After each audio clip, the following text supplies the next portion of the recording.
Big 12 Today with Ari and James. Monday through Friday, 8A to 11A Eastern Time. Your home for all things Big 12. And away we go on a Tuesday. Happiness is a choice. Thank you for choosing us. We are live on location at the Star in Frisco, the Ford Center, the site of the Monster Energy 2026 Big 12 Football Media Days. James Westling, Ari Temkin with you here on Big 12 Radio on TuneIn and Big 12 Studios, big12studios.com for all the platforms in which you can watch and stream us each and every weekday morning from 7 to 10. Here's the deal. We're with you live from 7 to 8, 1 hour of goodness before we break and go through a marathon of interviews to bring back to you later this week. We've got 16 teams to discuss, to talk with, to converse over the next 48 hours, give or take? Ish, yeah.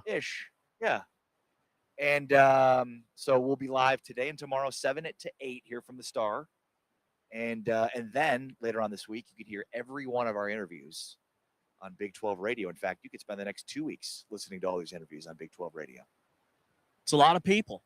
And man, this feels like this event for the second year in a row in this exact location for us truly feels like the kickoff to the Big 12 football season. The second official kickoff of the football season? Yeah, that sounds right. The Phil Steele release is obviously number one. Mm-hmm. Then comes media days. And then there'll be probably 3 or 4 more official, unofficial starts to the football season before we officially get the official start of the football season. Well, and how many Big 12 series have we done from the end of the season, the end of basketball season to now? We went through our top 5 newcomer lists. We went through top 5 players at each position list. We went through position groups ranking the top 5 in the Big 12. We did the road to Arlington where we deep dived all 16 teams and their path to get to Arlington for the Big 12 championship game. And then we just wrapped up the pecking order, the consensus, where we put together our top 16 preseason poll, debating these teams head to head against one another. So there's been so much like build up to this event that now we can put all that together, put together the top storylines for each team, and talk to the coaches and the players about it, the guys that really matter. And I cannot wait to hear what they have to say. Yeah, no, absolutely. It's been a fun and long off season, but as you mentioned, there is no off in off season. There is only research. And so that is what we have been doing basically since February all the way until now, where we will bring you the latest and greatest from all the coaches and players here at Big 12 Media Days presented by Monster. Of course, we are Big 12 Today on Big 12 Radio presented by Modelo.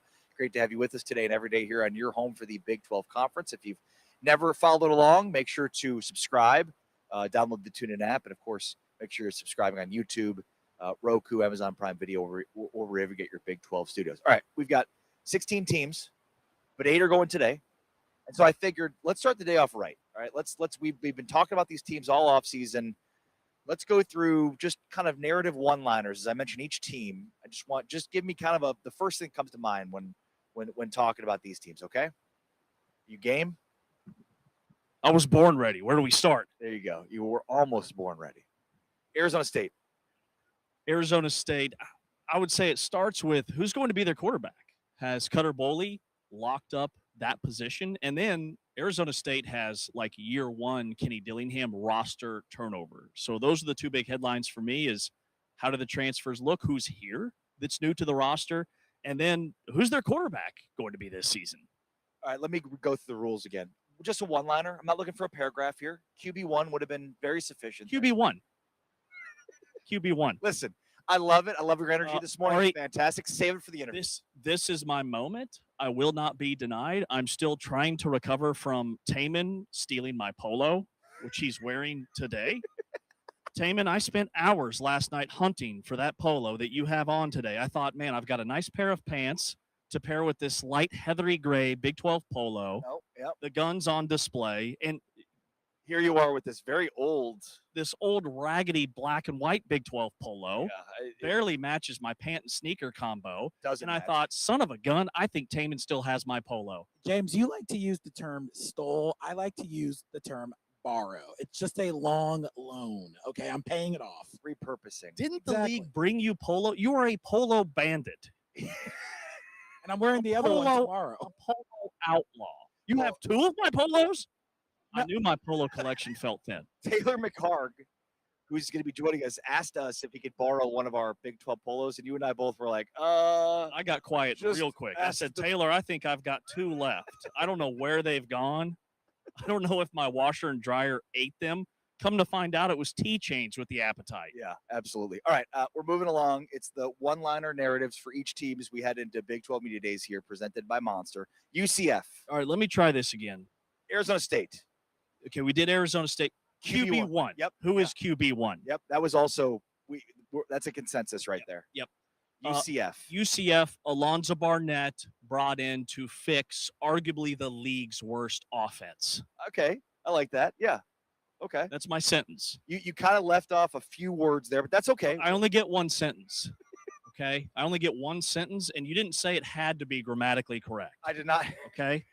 You can fit as many words you wanted in that one So sentence. it's going to be very run on. I hope you're ready for that with a lot of commas. They might not make sense. I don't know where they'll be located, but it's going to be a long sentence. Oklahoma State.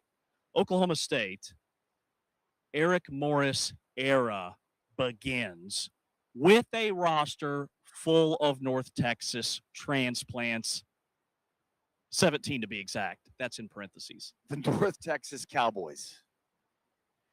What's old is new, and what's new is old. Colorado. Coach Prime, full stop. It's put up or shut up season for Colorado. Toughest schedule in the league, comma. Colorado has a ton of talent. Have they put it all together this year? Wow, that was quite the run-on sentence.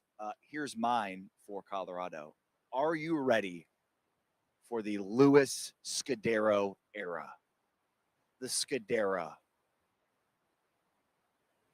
I'm confused who Lewis is. Julian Lewis. Julian Lewis. There it is. I thought you had given Danny a new first name. The Lewis / Scudero The, combo. the Juju Scudera. I'm here for That's that. not confusing at all. No. Nothing That sounds like a confusing. water bottle brand. All right, Baylor. Baylor, Aranda, hot seat, comma, DJ Lagway. Can he revive the program? Went a little bit of a different direction, but it's can Joe Klanderman save Dave Aranda's job? Dun dun dun. I don't know why I did that. I like that too. I mean, he's had top 30 defenses every year that he's been coordinating a defense. And Kansas State was very beat up last year defensively and still finished top 30 in defensive efficiency in the country. If they finish top 30 at Baylor this year, they will be They might go undefeated. Houston. Houston, the sleeper pick to actually win the Big 12. There was a headline from Pete Nakos, our friend. Willie Fritz told Pete Nakos he left Tulane for Houston to chase a national title. I wanted to have an opportunity to win a national championship, end quote. That's it. If Kelvin Sampson can get to a national championship game with the budget that he has for basketball in a very similar way, A little bit different, but all right, I'm following. the blueprint, the foundation is similar for how Willie Fritz operates and runs his program, Sure. and how Kelvin Sampson runs the Houston basketball program.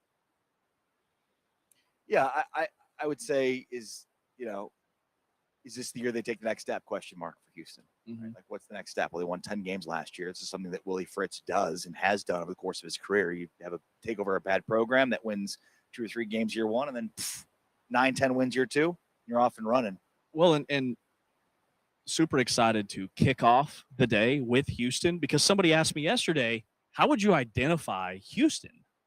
They finished top 3 in the Big 12 last year and won 10 games. That shouldn't be a dark horse anymore in the Big 12. Right. So I It's use just a horse. it's just a horse. You can ride that horse all day long. I said they are an underrated Big 12 title contender. It wouldn't be a dark horse if they won 10 games again. Agreed. BYU. We've got Can the they heavy hitters finally today, by the way? say that again? We've got the heavy hitters today. Tuesday is the heavy hitter day. I like it. We got Tech, BYU. We got Houston. That's three of the favorites for sure. If I'm hitting, why not heavy? Okay. BYU, the big headline for them is, can they finally kick down that door that is Texas Tech? Texas Tech was their nemesis last season. They beat everybody else on their schedule. And I don't think I think we're still probably a year or two away from that really being a thing where, like, that's the narrative surrounding BYU, is they can't get past Texas Tech. But this is a big season because they don't play each other in the regular season. So if Texas Tech is truly the one thing standing in your way, you should be able to get your way because you don't play them. BYU, kick, period, the, period, door, period, down, period. End of sentence. Breakthrough. Kick the door down. Kick the door down in the Big 12. Kick the door down for the CFP. This is the year that door doesn't exist. There is no door. There is no door. There never was a door. There is no door. They just realized there never was a door. You know, the thing that's really going to help them this year is they're going to start preseason. Like after media days, it's probably, let's start picking the preseason AP Top 25 season, because where these teams start, It's the third official start unofficially of the football season. and there's probably at least 4 or 5. least. So I like that as the number 3 headline. The AP Top 25 matters. There is historical data that is overwhelming evidence that would indicate that. And so BYU starting anywhere from probably 11th to somewhere in the late teens in the preseason AP Top 25 is going to be huge for them because they've never started that high. Even after double-digit winning seasons, they've always started in the 20s or even not ranked like they were last year. Texas Tech.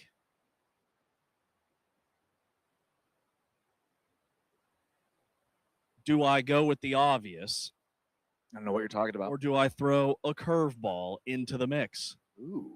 Let's go with the curveball. The curveball would be, how do you replace 9 NFL draft picks, a program record, mostly on the defensive side of the ball? Who is this year's Jacob Rodriguez? We keep talking about who's going to fill the void of Baron Morton and Brendan Sorsby, who never actually played a snap. But for me, who fills the void of Jacob Rodriguez? And is Ben Roberts ready to be that natural-born leader on the defensive side of the football? That's quite the curveball. The hunted has become the hunter. Texas Tech forever in the Big 12 was the hunter. After last year, they've become the hunted. They're the team now with the target on their backs. You know, I think coming into the year, we thought of them that way, but they lived up to it because it was the first time they'd ever done it. And so now that they've done it, they are the hunted. They have the target on their backs. They are, for not just what happened with the quarterback situation this offseason, absolutely enemy number 1 in the Big 12, because they're the defending Big 12 champs, and they are very much in position and poised to do it again this year. Like, think about what has transpired with that football team and that program over the last 12 months. This time last year, Texas Tech wasn't on anybody's radar. It was, can this experiment work in today's modern college football era where you bring in a bunch of high-profile transfers and get them to gel from day one? And here we are 12 months later talking about a team that led the Big 12 in 14 statistical categories, had record-shattering numbers with their defense, arguably the best defense in the country, definitely top 3. And now you've got to replace all of those guys, and then you factor in the Sorsby stuff, and just their pedigree from what they did on the field was magnified even more by this offseason and them going from outlaw to villain nationally. And so absolutely love that narrative. That's James Westling. I am Ari Temkin. We are Mike Side here at the Ford Center at the Star in Frisco for the Monster Energy 2026 Big 12 Media Days. A reminder that we are live until 8 o'clock Central, at which point we will turn the live feed off and start pre-recording all these interviews. The reason we can't do it all live is because, well, there's a lot of commotion, there's a lot going on, there's some downtime. It's just not the best in terms of a production. So you can hear these interviews we do today and tomorrow over the course of the next week right here on Big 12 Radio. But we are live again tomorrow from 7 to 8 to recap what we heard today and to give you some more information as it pertains to Wednesday's show. We'll do the same thing with all these teams going into Wednesdays. All right, coming up next, the preseason all Big 12 teams are out. Who's in? Who got snubbed? What it all means next. With James, I'm Ari at Big 12 Media Days. This is Big 12 Today on the road at Big 12 Media Days here at the Ford Center at the Star in Frisco, on TuneIn and Big 12 Studios.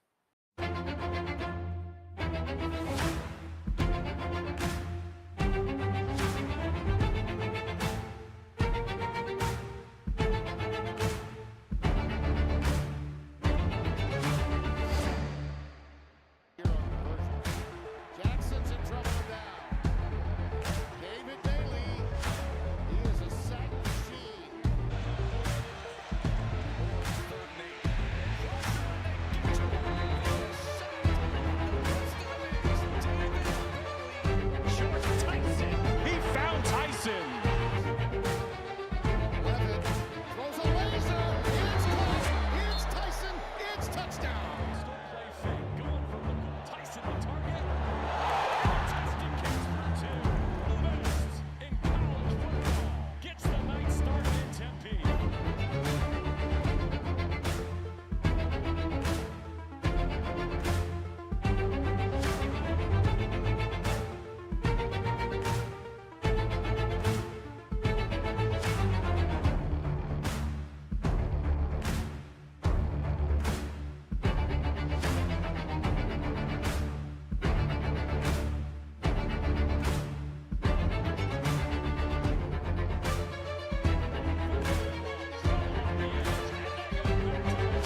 This is Big 12 Today on Big 12 Radio, presented by Modelo. With James Westling, I am Ari Tepkin on social at Ari Sports. James is at James Westling. They are going through the motions to set up for Big 12 Media Days here at the Star in Frisco. We are coming to you live here on TuneIn and Big 12 Studios until 8 o'clock, at which point we'll shut this thing down and start our process of interviewing 8 coaches, 8 groups of players from the 8 teams represented today. We'll do 8 more tomorrow. Should be a lot of fun. But last night we got word of the official release for the all Big 12 preseason football teams. There's no preseason poll. We did a consensus. It's not a poll, it's a consensus. And the Big 12 released no poll, but their preseason teams. The Offensive Player of the Year preseason is last year's Offensive Player of the Year, LJ Martin. No surprises there, the BYU running back. The Defensive Player of the Year is AJ Holmes. And the newcomer of the year would be Drew Mestemaker, the Oklahoma State quarterback. Any idea who last year's Offensive Player of the Year was preseason, James? Preseason Offensive Player of the Year. Was it Sawyer Robertson? No, good guess, though. I know the newcomer of the year preseason was Devin Dampier. Yes. Preseason Player of the Year last year. What about the Defensive Player of the Year? Jacob Rodriguez, Okay. Texas Tech. Offensive Player of the Year. It wasn't Robertson. You're close on the quarterback. Sam Levitt. Sam Levitt. Wow. You did better than I thought you'd do. Way to go. Sam Levitt was the Offensive Player of the Year. Jacob Rodriguez was the Defensive Player of the Year. Devin Dampier was the newcomer of the year. 2 of those 3 ended up happening, yes? Yes. Dampier was the newcomer. Dampier was the newcomer. Jacob Rodriguez was the Defensive Player of the Year. So how likely do you think it is that 2 of 3 are right again this year? Mestemaker is the newcomer, Holmes is the defensive player, and Martin as the offensive player. You know, I would say there's a chance that this season goes 0 for 3. Because with LJ Martin, my number one concern is his shoulder. I was going to say, I think it's extremely unlikely that LJ Martin is the offensive player of the year in the Big 12 this year. It's really hard to run it back as a running back for Player of the Year. He would have to have a fully healthy season because I think the other guys on the first team preseason all Big 12 roster are super talented. This is a deep quarterback class, I feel like, this year in the Big 12. There are 2 running backs outside of LJ Martin that are fully capable of being the best running back in this conference. Now, Defensive Player of the Year, there's not really like that one guy that stands out. You know, I don't have a problem with AJ Holmes. He had a really strong season last year. Love that he's going to be rocking, I think, number 10 for the jersey this year, back to what he wore in high school when he played running back and wasn't quite 300 pounds. He was a solid 220 back then. But you look at like a CJ Fight at Arizona State, Ben Roberts, the linebacker at Texas Tech. I just think, well, how many other defensive players could earn that? In fact, I tell you, I don't think either LJ Martin or AJ Holmes end up winning offensive or defensive player of the year this year. totally agree. Holmes is an elite player. He's an NFL player. He's not going to have the stats to me that would justify being in that spot. I could see 4 other players that maybe have more high-profile spots with more high-profile stats that would stand out to me at those 2 spots. What about newcomer of the year? See, that's the one where I was thinking if one of the 3 hit, it would be Drew Mestemaker because he's going to put up PlayStation-like numbers, win or lose, whether Oklahoma State wins 8 or 9 games or 4 or 5. Drew Mestemaker, because of the way that system is built, he's also a really safe pick to stay healthy. They get rid of the football quickly. Eric Morris has always had injury-free quarterbacks because of the way he runs that offense. So Drew Mestemaker would be the pick for me of those 3, definitely most likely to hit. Any others you could think of? For newcomer of the year? Yeah, Alonzo Barnett was maybe one that came to my head. Yeah, Barnett. I mean, Jalen Rayner, the quarterback at Iowa State, would have to have a monster year. You know, at the skill positions, Caleb Hawkins at running back, Cam Cook at running back, the running back for West Virginia because of his workload. If West Virginia is a dark horse kind of breakthrough 7 or 8 win team, I could see him being a candidate. Omarion Miller, the wide receiver at Arizona State. And if that Arizona State offense is humming, Cutter Boley would be a guy that I would throw into the conversation because if Arizona State is scoring 30 or 35 points a game, they're going to get a lot from the quarterback position. And based off of what Jeff Sims did last year in spot duty, I could see Cutter Boley or Mikey Keene, whoever it is, having a monster year for the Sun Devils. Yeah, good call there. All right, the all Big 12 preseason team. Noah Fafita is your first team quarterback. Cam Cook and LJ Martin are your running backs.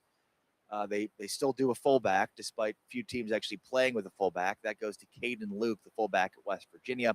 Omarion Miller, Amari Thomas, and Wyatt Young are your wide receivers. Interesting there. We'll just put a pin in that. Terrence Carter is your tight end. Joe Cotton, Shadre Hurst, Bruce Mitchell, John Pastor, and Evan Tegesdal are your offensive line. No surprises there. That is a damn good offensive line. Stone Harrington, your Texas Tech kicker, is your kicker, and punt returner, kick returner is Mana Carvalho from Utah. I was really surprised that Texas Tech did not have a single preseason player on the offensive line. On the offensive line. On the offensive line. Now, they led the league with 7 selections overall. BYU had 6, so it's pretty nip and tuck.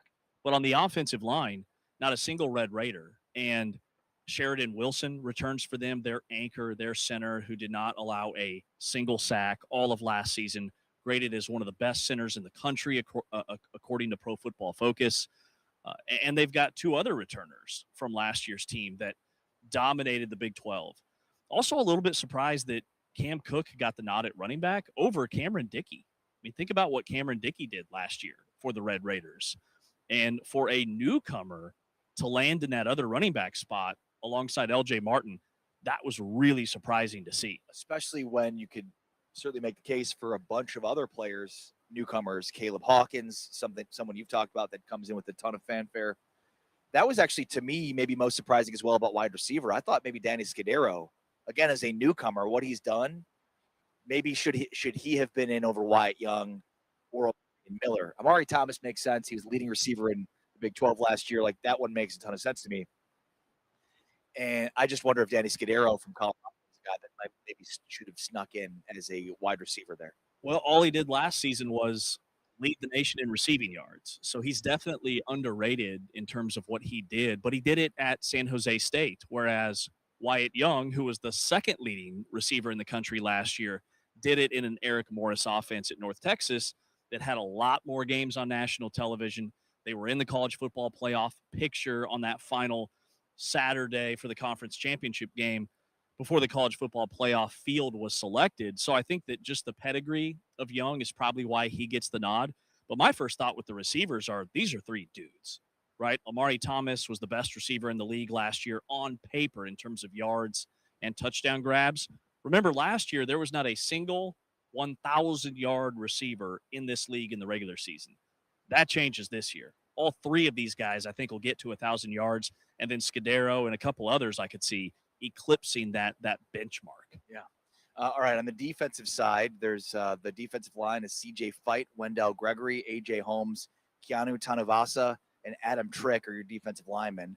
Ben Roberts, Austin Romaid, and Cade Ulave are your linebackers. Will James, Evan Johnson, Jamel Johnson, Bryce Pollock, Satuala from BYU are your defensive backs, and then your punter is Palmer Williams from Baylor. Where is Isaiah Glasker? Where is Isaiah Glasker? Same exact question I was wondering.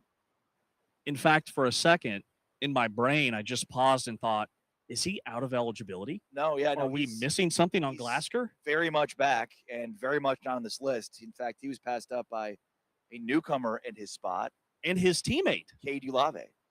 which says a lot about the pedigree of Cade Ulave, because Austin Romaine makes sense. He was back-to-back all Big 12 at Kansas State, even through an injury-riddled season last year where he missed the last 5 games. Ben Roberts, Big 12 championship game MVP, that one makes sense. I also think you could make the case for John Curry, the other linebacker at Texas Tech. Like, Texas Tech and BYU own this league at the linebacker position. They are the 2 strongest groups in this conference, and maybe the entire country. Like, that is an elite position for both of those programs. Any surprises? None of the defensive backs at K-State made the list? No, I wasn't surprised. I mean, they've overhauled almost their entire secondary. Now, I will say Kansas State has historically had a guy that's all Big 12 from their secondary. Last year it was VJ Payne, who balled out at the NFL Combine, got selected way above where everybody thought he would. And this year, I think it's just too many unknowns with K-State secondary. But it wouldn't surprise me to see a guy on this list because their new defensive coordinator, that's his identity. He is an elite talent evaluator. He is an elite developer at the corner and the safety position. He did it at Kansas with Mello Dotson and Kobe Bryant, and then he did it at Texas A&M. So wouldn't shock me to see a Wildcat. I just wouldn't know who to pick. Yeah. What? So help me figure this out. UCF has been shut out. Colorado is shut out. Cincinnati, no. Tengesdal made the team. Kansas, shut out. Anybody else? Kansas, Iowa State, Colorado, UCF. And I think Colorado and UCF are the surprises. Yeah. Because Colorado has all that 4- and 5-star talent. UCF, they were competitive last year. I mean, they had a chance to play in a bowl game. They turned it down. Now they went 5-7, and it was kind of like an asterisk invite because other teams had turned down bowl games, but they were still in the conversation. But for UCF, who's their star? Like, there's not a Malachi Lawrence this year. Jalen Bellamy, the corner, is probably the number one guy that comes to mind, or Dylan Wade, the tight end. Between Carter and Wade, there are two top-level NFL scouts who love these guys, tight ends in the Big 12. And that's another position that I think is very much underrated when it comes to a market inefficiency, and the league looks really good there. Yeah, it might be one of the major strengths, underrated strengths of the Big 12, no doubt about it. And then Colorado, I mentioned Danny Scudero probably could have been on this list. Isaac Terrell, the pass rusher for Iowa State, is another guy that if we're looking through players that could have potentially made this list, Terrell, 7 sacks, 12 tackles for loss, Conference Defensive Lineman of the Year honors. Following Jimmy Rogers to Ames, that's a name to know, certainly that Iowa State could have had. I was trying to think through a Kansas name. Dylan Edwards? Maybe as a return specialist? Yeah, I feel like there's so much hype around Dylan Edwards. I like to see more substance before I'm buying into the hype. With the defensive line, so the Big 12 puts out 5 defensive linemen. That one could have been a Kansas player. That's probably their strength, certainly. And 2 of those guys are newcomers. With Wendell Gregory, or I guess was a newcomer last year, I should say. Wendell Gregory is on a new team, but he is a staple in this conference. But then Adam Trick was fascinating to me. That was actually one of the first names where I kind of raised my eyebrows at that one because Texas Tech has brought in like 7 or 8 on paper NFL-ready defensive linemen, and the guy that transferred from Miami, Ohio, is the guy that makes the preseason all-league team. So what do these coaches know or have seen? Was he recruited by other Big 12 schools? And that's why these coaches picked him as the guy to make the defensive line preseason all-Big 12 team from Tech. That one was really interesting to me. That's James Westlake. I'm Ari Temkin. Let's look at the Big 12 all preseason teams, the snubs, controversies, who's in, who's out, what it all means.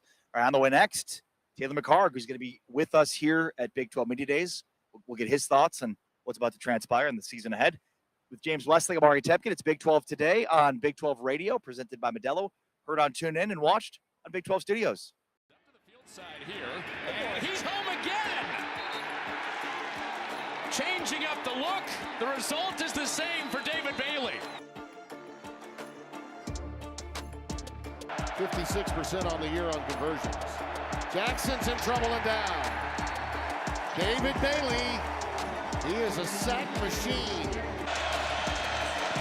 More on 3rd and 8. Pressure and they get to him. He is sacked by the best in the biz, David Bailey.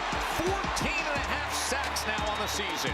On this possession, what a huge smack in the backfield again. It's David Bailey walloping Jamarian Burnett. Work on an empty here, 3rd down and 9. Kansas State, oh goodness, look out. David Bailey, the sack leader in the nation, gets home again. Cam Pickett is much healthier now and running better, and you see it there. Oh, good night. David Bailey in a heartbeat. He graduated from Stanford in under 4 years, and he runs like this.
Along with James Westling and now Taylor McHarg, our Monday morning quarterback, is joining us here.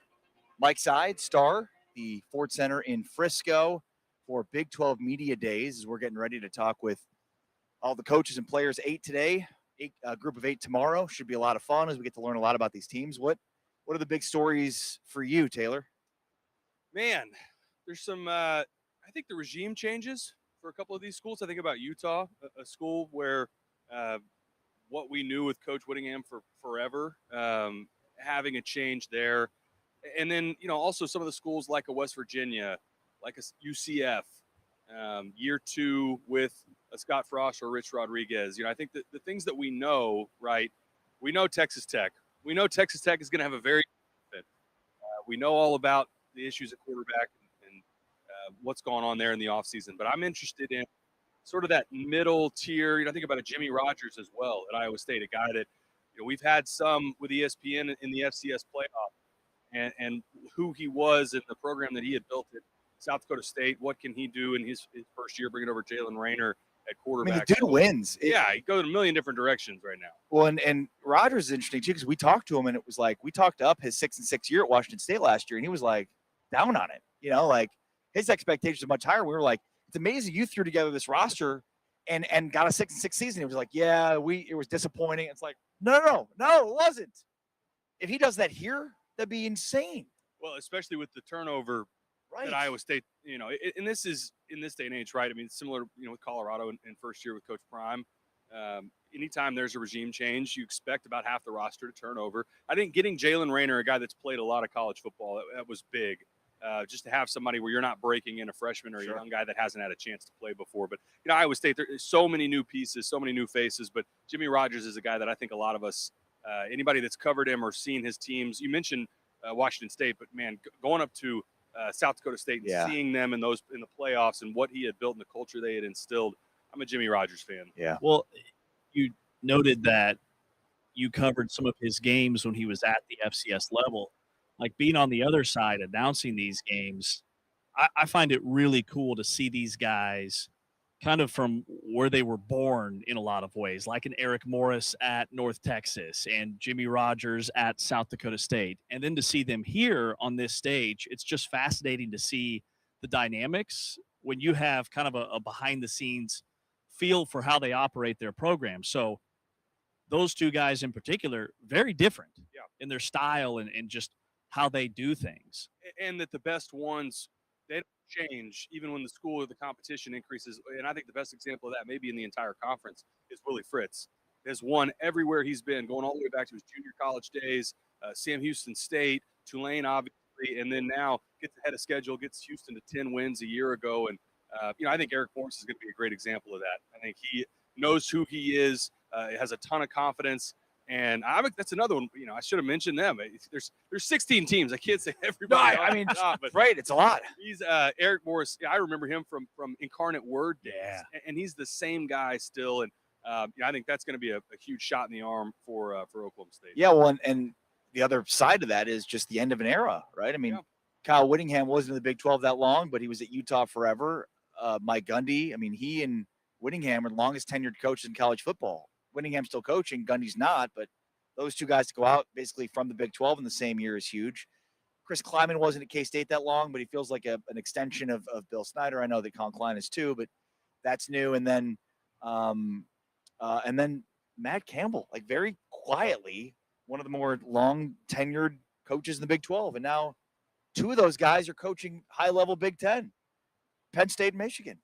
Kansas State's another one, and James can speak to this far better than I can, but that's one that feels like what a perfect hire. You almost hope that, man, is this too good on paper? Is there something we're missing here? Because it just feels like, talk about a shot in the arm for a fan base that after last year, after all the one-score losses and the disappointment, to bring him in and to keep and retain Avery Johnson, that feels like a fan base that is fired up for this season and for their new head coach, a guy that's coming back home for them. Yeah, keeping Avery Johnson was priority number one and maybe the headline of the entire offseason for K-State. And the fans in Manhattan are so excited about Colin Klein that I almost have to play devil's advocate and bring up some examples of where this didn't work, where you brought home your homecoming star quarterback, Scott Frost at Nebraska, is example number one. But I'm with you. Everything on paper, and also like the behind the scenes stuff with Coach Klein and how he runs that program, it is very similar to how Bill Snyder operated. The media members that have been at practices and have seen how these teams condition in the offseason, all of it is what Colin Klein was doing when he was the quarterback back in 2012 and 2011, and Bill Snyder was his coach. So the parallels between Klein and Snyder are much greater than even Kleiman and Snyder were. And a lot of people thought those two guys were similar. Yeah, well, and they were similar, but almost from never having worked together. That was sort of the interesting dynamic. But like special teams was pretty consistent under Kleiman, as it obviously was a huge strength consistently under Snyder. There were just some weird synergies that didn't make sense. The Klein Snyder makes a lot more sense because obviously Klein played for Snyder. And I'm glad you brought up special teams because Kansas State had been dominant in special teams. Dominant. More kickoff and punt return touchdowns than anybody in the country over the last 5, 10, or 20 years. They've been elite in terms of their kicking game and their kickoff coverage. Last year, they were terrible. And frankly, it cost them a couple games. They were dead last in the Big 12 in punt return average. Once Dylan Edwards went out, they had a rotation of guys that were just back there praying to catch the ball on a fair catch. So that's kind of like an underrated thing that K-State's been really good at it that they weren't a season ago.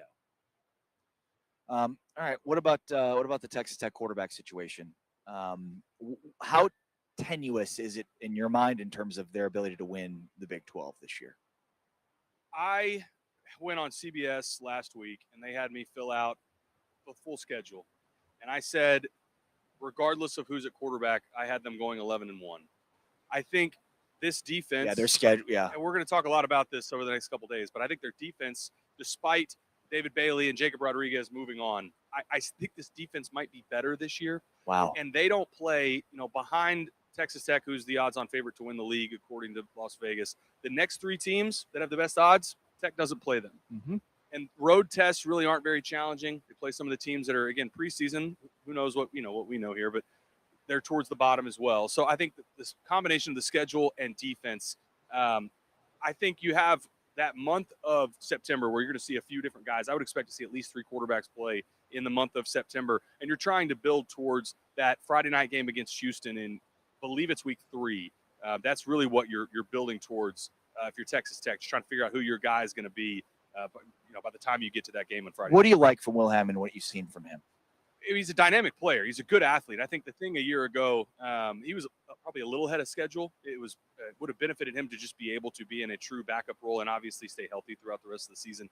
I think right out of the gate, I'm going to be looking for how is he moving around, because not everybody, as we know, not everybody recovers from an ACL the same way. Not everybody was Adrian that comes back in 8 months and is back to full tilt. Most don't. So, exactly. And so I think that's going to be the number one thing for me because we know what a good athlete he is. I think the other piece for Texas Tech that they did not have last year, and I think they upgraded, we'll talk about this some, I think they upgraded at the wide receiver position because last year you saw it get exposed in the playoffs against Oregon. They could not protect long enough, and they could not create the explosive plays down the field. And that's going to be an area for Will Hammond, especially once you get to that end of the season in the Big 12 championship, that kind of game and the playoffs. Can you create those explosive? I mean, it's exactly what we saw from Baron Morton last year, right? I mean, offensively, the numbers were great. We talked about it all season and leading in to the playoff. They were, number 1 explosive play rate? Yep, number 1 in the country. But it felt, in hindsight, felt kind of hollow. And so, I think you're right. Like, if we see it from Will Hammond over the course of the year, maybe we'll believe it a little bit more. But there is more of a boy who cried wolf element to this Texas Tech offense this year. Where it's almost like, are you going to be overinflating your numbers and explosives based on a bad schedule, or is it legit because it feels like we were hoodwinked last year? Well, and Taylor's the perfect guy to elaborate on this quarterback position because he was a really good quarterback back in the day at Rice. I say back in the day like it was 30 years ago. It was a long time ago now. It wasn't that long ago. So I almost want to play like change my mind because I think the Texas Tech quarterback situation has been overblown. I think they're going to be fine, whether it's Will Hammond healthy, whether it's Lloyd Jones III, whether it's Holden Phillips, or even Kirk Francis. They have dudes in that room. When your defense is that good and the wide receivers are that good with 4 or 5 future pros at that position, you've got the number 1 tight end in the Big 12 and maybe the best offensive line. Can you elaborate on what that means for like the quarterback responsibilities this season? Yeah, I mean, I'll take it back to you compare it to for my career, and even at a place like Rice, we had 2 tight ends that played in the NFL for a long time, and a receiver that played for the Denver Broncos. And in a Conference USA back in the day, you have 3 pros at the skill positions. That's insane. Just don't screw it up. Yeah, right. And I think in some ways, it's honestly fairly similar for Texas Tech quarterback this year. Make the plays when they're there to be made. Don't turn the football over and lean on your defense. Now that changes when they get to, if you're playing let's say BYU or Utah in the Big 12 championship, and it changes as well. Obviously, once you get to the playoffs, that's where they're going to need that switch to flip and create those explosive plays, because that's what they ran out of gas, so to speak, when they got to Oregon a year ago, and they just could not. It felt like 3rd and long every possession when they had the ball, and they didn't convert any of those 3rd and long opportunities and create shot plays. Well, and that at the end of the day, like football can be kind of simple, and like the reason they didn't explosives at the rate against Oregon at the rate they did last year was because they could not protect. Right. Yeah. You can't hold the line, forget it. Correct. It's just kind of that simple. Yep. You can't protect, forget it. And by the way, Oregon's defensive line, basically the entire defensive line returned. So, yeah, you either hope you don't play Oregon again, or 2, hope you've got a better offensive line, because that, as much as it was thought as a strength in the Orange Bowl, was not. And that, more than anything, was the reason that Baron Morton looked as poorly as he did. And we knew Morton against the rush in his career was not effective. Most quarterbacks aren't, right? It's a lot more difficult when there's pressure in your face to be more effective. Some quarterbacks are the same. Some quarterbacks are worse than average. And some, in Morton's case, are just not very good at all. And that was the case in the Oregon game. But I think, again, going back to Will Hammond and the injury, his ability to make plays happen off script, you saw some of that last year against Utah. Yeah. That's going to be critical. And especially you get tight games, if you're playing somebody that you're just so much more talented than on both sides of the ball, maybe you don't have to make the plays happen off script. But I promise you, you get into those 1-score games, extending a play on 3rd down or sending a drive on 3rd down, creating plays happen off script, that's where a team goes from good to great. And that's where Will Hammond, I think, when he's back healthy, he brings that element for Texas Tech. Well, and even more of a reason to hold him out, to make sure that he's fully healthy back from that ACL, because you're right, he's a dynamic player with his ability to use his legs. And Texas Tech has been very clear in stating that Will Hammond's first snap of the season will not be the opening play against Houston. Like, they're going to work him in those first couple of games, whether it's just a couple of series or possessions or quarters, however they want to do it, or he won't, if he's not ready, he won't be playing against Houston.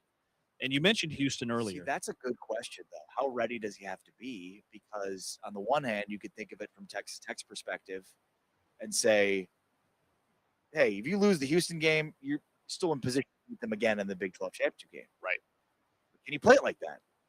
Look, I think you've got a couple options for Texas Tech: Abilene Christian, Oregon State, Houston. And I think if you said we've got an issue at quarterback, we got to figure out who our guy is. Those first 2, that's a fairly favorable. Yeah. You don't have somebody like an LSU, a top team, Right, where you're like, okay, we got to figure it out. You don't have. Think about Oklahoma State, right? New regime. You got Oregon coming to town week 2. There's not something like that for Texas Tech. So it's I think as good a situation as you can hope for given the circumstances. It's not perfect. You're going to have to figure it out relatively quickly. But Ari, you make a great point. Let's say it doesn't go great again. Season's not over. A lot of football left, and your schedule in conference is as favorable as it gets. And the Houston game is September 18th. So they still have, from today, 2.5 months to get the other guys ready, whoever that is, whether it's Lloyd Jones III or Phillips or Francis, with Will Hammond continuing to recover. With Houston, how would you classify Houston? Because Willie Fritz, he's won everywhere he's been, yes, but he's never had a breakthrough season like this early in his tenure. He went from 4 to 8 at Georgia Southern. At Tulane, it took him 4 or 5 years. It was a much more gradual increase where it was like 4 or 5 to 7 and 7 and then 9. Houston, it happened almost immediately in year 2. So now, what's the benchmark for year 3? I think Houston will tell you when we ask Coach Fritz in a little bit when we visit with him.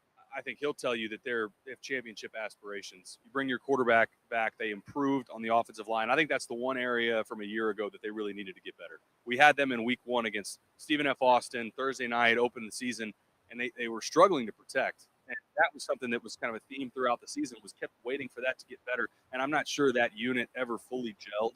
For Connor Wegman, I think he started playing more and more confident as the season went along. That's a guy that I expect to be playing at the top of his game. For Houston, to answer the question simply, I think their intention is to be a double-digit win team to be competing for the Big 12 championship because they've got enough key pieces coming back. They should be better on the perimeter, better on the offensive line, and have a veteran quarterback. That's kind of the recipe to make a run in this league. Well, and I don't think I've given Wegman enough credit this offseason as we talk to the quarterbacks based on what you said about their offensive line, because you're 100% right.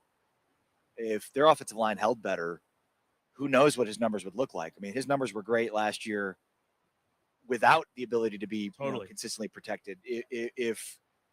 So that's where I think a lot of Houston fans are looking at this like eternally optimistic, because it's like, well, look what he did without much of a line. If they actually have solidified some things, which it looks like they have, I mean, Shadre Hurst is a name that you can't go anywhere without hearing about how good he is and how good he's going to be for this Houston offensive line. So if they figure that thing out, then Wegman's numbers could really explode, and so too could Mekhi Hughes and the rest of the players they brought in to be the skill position players for Houston this year. Yeah, with you on Wegman. Like what he did last year, vastly underrated, undervalued. He had a really efficient season, which wasn't exactly what he was known for in high school and those first couple of years at Texas A&M. He had a lot of turnovers.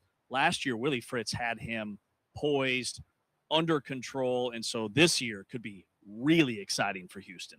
And it's the same thing on the other side for Houston. That game we talked about with Texas Tech, we talked about that first conference matchup on that Friday night, September 18th, how big that's going to be. Same thing for Houston on the other side. You go to Lubbock and get a win, that sets the table for the rest of the season for you if you're the Cougars. Yeah, well said. That's Taylor McHargue, James Wesley. I am Ari Tepke. This is Big 12 Radio, live from the Ford Center at the Star in Frisco.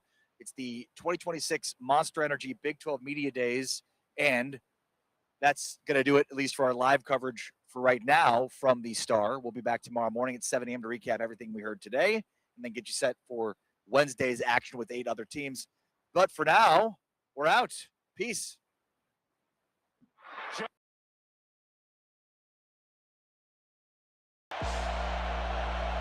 3rd and 12, backside heat, fumbled it, it came out.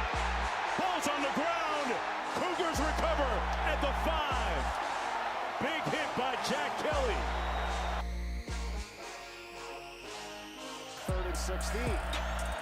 Jordan over the middle again. It's caught by Alvarez, but he's going to be taken down at the 39.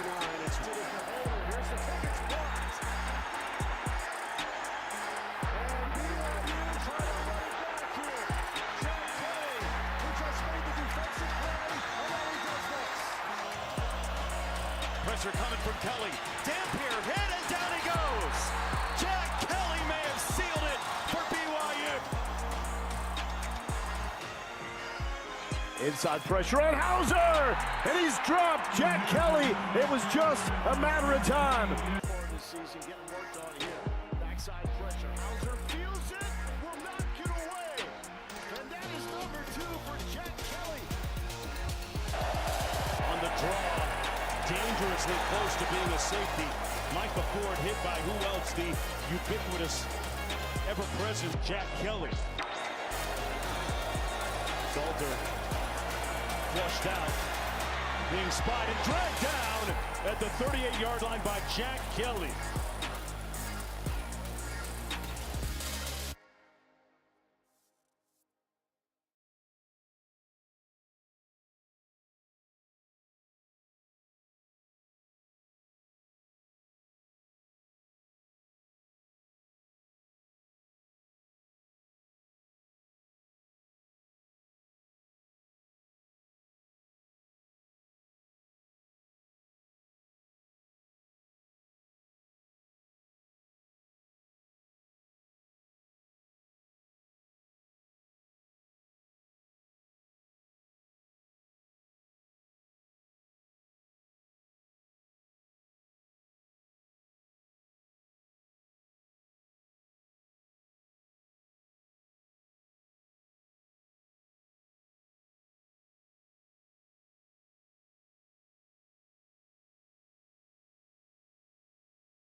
UCF will be the team that we highlight tomorrow, part of our Road to Arlington series, powered by Modelo. Cody Nespor, the digital content producer at Gold and Blue Nation, will be our guest later on during the program as we dive into the West Virginia Mountaineers today. The road to Arlington, biggest question marks, gambles, trap games, and more. So let's dive in. Biggest question mark for West Virginia, year 2 of the Rich Rod era after they go 4-8 last season. Well, I've got a few, but I'll start with the quarterback. It's Scotty Fox or Michael Hawkins. And look, I think we saw some decent things from Scotty Fox last year. After, I think, his first 2 passes were intercepted in his first game as a true freshman. But they brought in Michael Hawkins for a reason. And though Scotty Fox possesses some of the skills necessary to run Rich Rod's offense, they brought in Michael Hawkins to run Rich Rod's offense, and he's tailor-made for it. So right now, Rich Rod has said basically that he trusts either of those guys and that they're both competing into fall camp. But I think Hawkins has to win this job. Otherwise, that spells a big problem for West Virginia because they brought him in here to win this job. So QB1 is the biggest question mark for me. Yeah, that's where I start too, the quarterback room. And when you play 5 different guys the previous season, that's naturally going to be a major question mark. And Michael Hawkins had a really good game his lone start last year at Oklahoma. That was their Armed Forces Bowl game against Navy, threw for $162 and 3 touchdowns. But Scotty Fox got better as the season progressed, won the Houston game, an upset as a true freshman, and closed the year as the starter. And in the spring, he's been the number 1 guy. It's a wide open race, but in terms of who's been more accurate, like it's been Scotty Fox. He has a better grasp of the offense, but Michael Hawkins is the more talented in terms of raw athletic ability. There's a reason why he was a high 4-star out of the Dallas area, out of high school. But in the spring, like, he missed badly on several throws, way over the receiver's head in the spring game that has fans up in arms. Post-spring, it does sound like the coaching staff still sees Hawkins as the leader because of just how talented he is. But again, same story as last year. We're at the end of May, and we don't know who the quarterback's going to be. So that is question mark numero uno for me. All right, biggest gamble for West Virginia this year? For me, there's a couple of them, but I'm going to go with the secondary. They have now completely rebuilt the entire secondary for the second straight year under Rich Rod. This was one of the worst units in college football in 2024 and wasn't much better in 2025. It's the highest risk single bet West Virginia is making in 2026. And it probably isn't getting nearly enough attention because all of the oxygen around West Virginia is around their offense because it's Rich Rod and its offense is where the money is made. You know, again, 24 and 25 were absolute disasters with their pass defense. And so now when you talk about a gamble, I mean, Rich Rod can't strike out again. They finished 14 out of 16 teams in the Big 12, West Virginia did, and a big reason for that was their secondary. Rodriguez and defensive coordinator Zach Alley are attempting the same thing they tried in 25, a full secondary reset through the portal, except this time every single player from the 25 two deep is gone. Everybody. So we'll see if they made the right gambles this time. Latimer is their nickel. Sam, probably the most praised addition in the secondary this offseason. And he's kind of the quarterback of the defense in terms of his position that he plays in Zach Alley's defense. Kamari Wilson's a guy that comes in as the box safety. He's a redshirt senior from Memphis. And then there's Matt Sieg, the true freshman 4-star free safety who could be the starting free safety for the team this year and could see some offensive snaps. So I like the potential there, but it's a huge gamble in terms of just completely resetting the deck in the secondary yet again. 2 for 2. We've got back-to-back hits. Wow. I had youth in the secondary as my biggest gamble. You know, only 20% of their defensive snaps from last year are returning. They were really bad with third down defense, and a lot of that was on the ground, sure, but also teams were picking up third downs through the air at will. And to me, I highlight the fact that they're expected to start that true freshman you noted, Matt Sieg, who was a late flip from Penn State when James Franklin got let go, and then when they hired Matt Campbell. He was the National High School Player of the Year in his state, and the staff says that they think eventually he can be an all Big 12 guy, but just starting a true freshman at a very valuable position, especially with so many veteran Big 12 quarterbacks, that you look across the conference are known for picking apart defenses. That's a major red flag to me. And then Kamari Wilson's like their number one portal guy. He was an all-league guy in the American at Memphis, and he's played at Florida, and he's played at Arizona State. But I don't think he made the top 5 of our newcomer series because there's a lot of other really strong newcomers in the secondary. So the gamble is right there in plain sight with just how young the secondary is going to be. So I've got the same gamble. All right, trap game.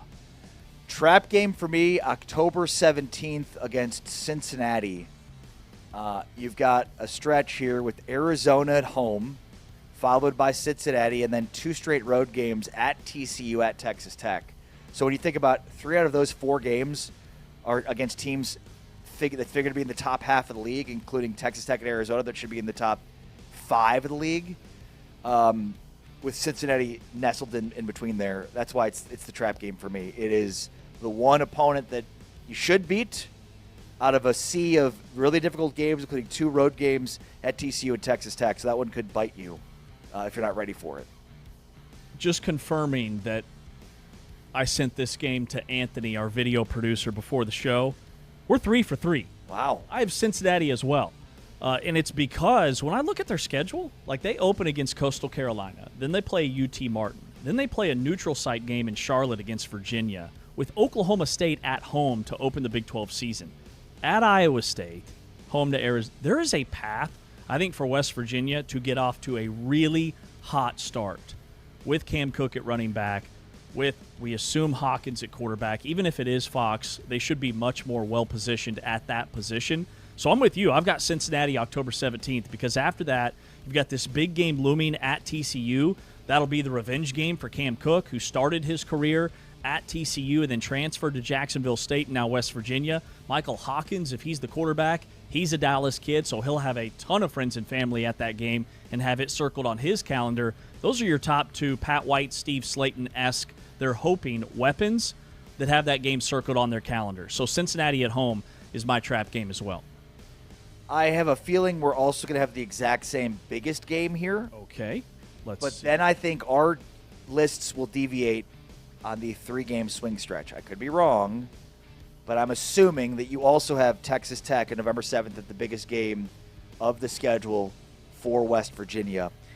For me, it's not just the fact that Texas Tech is going to be the biggest game on most of these teams' schedules. West Virginia lost to Texas Tech the last game of the regular season last year, 49-0. This year, do I expect West Virginia to beat Texas Tech? No, especially in Lubbock. However, this game's a measuring stick. How far have you come, right? Like, will we see that this program has improved year 2 under Rich Rod? Because if they lay another egg against Texas Tech, they might look better on paper. Things might seem better. But if they don't, 49-0 is 49-0, right? You have to have a closer game against a team that is the standard bearer of excellence in the Big 12 in football. We do have one deviation here. Oh. I did not have Texas Tech simply because of how bad it was last year and the fact that it's in Lubbock. I chalk it up to an L. I don't see any way West Virginia goes on the road and pulls that upset. And I do too, but I think it's the biggest game in terms of just the measuring stick for them. Mm-hmm. I don't think they're going to win, but are you going to lose 49-0? Or are you going to keep it close? There's a wind there, not for West Virginia, but for everybody else, somewhere between 49-0 and winning, right? Sure. Totally. So the biggest game I have is October 24th at TCU, the game that's right after Cincinnati, because of the Michael Hawkins Dallas piece and the Cam Cook redemption game. But also, good call. I wouldn't be shocked. I'm really high on West Virginia, higher than most. I see 6-2 in their first 8 games. I could see them at 7-1. If they win that TCU game, they could maybe be 8-0 going into their bye week before they play Texas Tech. Like, their toughest games are the back half of the season, much like Cincinnati the last couple of years. Cincinnati starts 7-1 last year because of the way their schedule shaped up. I could see a similar path for West Virginia. So I've got the West Virginia Mountaineers at TCU October 24th as my biggest game. Big 12 today here on Big 12 Radio. Still to come, our Road to Arlington series. Forgot one. Biggest 3-game stretch to define the season. The 3-game swing stretch. I actually have it as the first 3 games of the season. Week 1, Coastal Carolina. I figured this one would be different for the two of us. September 5th. Week 2 against UT Martin, September 12th. And then Virginia on September 19th in Charlotte. Odd to say that the first 3 games would be their 3-game swing spot. But if the goal for this team is to get to a bowl game, that can be made much easier with a difficult but not daunting non-conference here. Like, Coastal Carolina's been a consistent group of 5, group of 6 program in college football, but you got to win that game. And then Virginia, remember, Virginia was in the ACC championship game last year. They finished 11-3, ranked in both major polls, and then they enter 2026 with both Mizzou's Bo Prabula and Eli Holstein from Pitt. So without Chandler Morris, Tony Elliott has this program legitimately moving in the right direction. So, like, again, to me, the 3-game swing stretch is the first 3 games, because if you're going to get to 6 wins, you got to start 3-0, and these are not unwinnable non-conference games, but they're also not the easiest. Now, UT Martin is, but Coastal Carolina and Virginia is not. So for me, this is about the math of bowl eligibility, which is made much easier, more straightforward if they start 3-0 in their non-conference, which is why I have that as the biggest 3-game swing stretch of the season for West Virginia. A dark horse 3-game stretch. I like it, especially with Coastal Carolina. Like, they're sneaky. They're usually one of the better group of 6 teams in the country. Yep. So to open your season with them, that's a tricky game. I'll go with the 3-game stretch, middle of the year, that does have a bye in between. I go Cincinnati, October 17th, at TCU, October 24th, and at Texas Tech. See, that was originally my pick, but the bye week kind of throws it off because it makes that stretch a little bit easier just having that break in between. Sure. And what does your season look like going into the bye week? Like, I think by the bye week, we'll have a really good sense of if West Virginia's for real or not, because they'll either be like 6-2 or 7-1, or they'll be below 500 and have a really tough road ahead. And by week 7 or week 8, whatever week that is in the college football calendar, like, you're usually pretty beat up by then. So what do they look like health-wise? Going into the Texas Tech game on Saturday, November 7th, out of the bye. And then if they somehow get through that stretch, they have 5 Big 12 home games this year. And Morgantown is really tough. They've got Kansas at home, Houston at home. They play Arizona, Cincinnati, and Oklahoma State at home. So I think their schedule's favorable in terms of that. They don't have a true, like, non-conference road game. They play that Virginia game at the Panthers Stadium in Charlotte. So I'll go middle of the road on their biggest 3-game stretch. Let me just add one more aspect to that, first 3 games being the most important 3-game stretch. Remember, this is basically a new team, and this is a team way better suited to run Rich Rod's offense. And there'll be plenty more to say on that coming up in the next segment here as we break down some of the other parts of this. But when you think about, like, if they start 3-0, what does that do structurally for this Rich Rod team? Like, the momentum that builds as they are starting to prove out that they are this Rich Rod built offensive machine. Remember, Rich Rod's been successful everywhere he's been. He was successful at Arizona. It was just off the field stuff that led to his ousting there, right? I mean, the Michigan, he wasn't that bad. He just wasn't up to the Michigan standard at that point. And then nobody was winning at Michigan back then, right? And then Jack State, he won too. So for me, it's the first 3 games are a litmus test for, is this thing really going to look like a Rich Rod offense? Because last year it didn't, and it started with the offensive line. And we're going to know very quickly how good or bad that offensive line is going to be this year. Well said. The road to Arlington, West Virginia, the team we highlight today. Coming up next, the one player they cannot lose, a hidden strength, the stat that will define the season, the pressure point, who carries the pressure this year, and what does success actually look like. He's Ari Timken. I'm James Westling. This is Big 12 Today on Big 12 Radio, watched on Big 12 Studios. Malachi Lawrence ends that drive for K-State. He is swallowed up behind the line of scrimmage. Malachi Lawrence, a loss of 2. And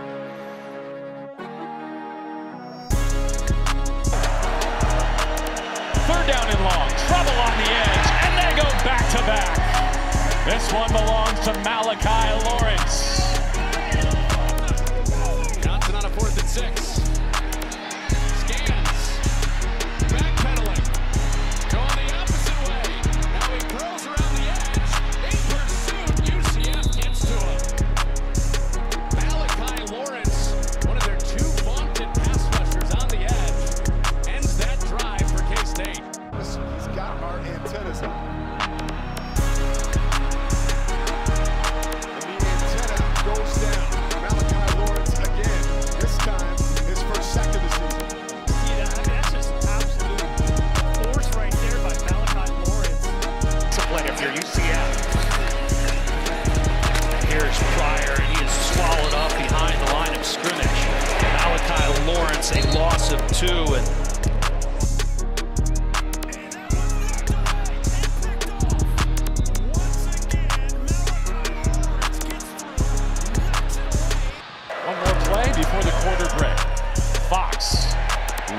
pocket. To the numbers and track down. Malachi Lawrence finishes 3 here in Orlando with his UCF 9th.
Big 12 today here on Big 12 Radio, brought to you each and every day by our friends at Modelo. We have leaned into the offseason never sleeps. The offseason optimism is always mandatory with our friends at Modelo.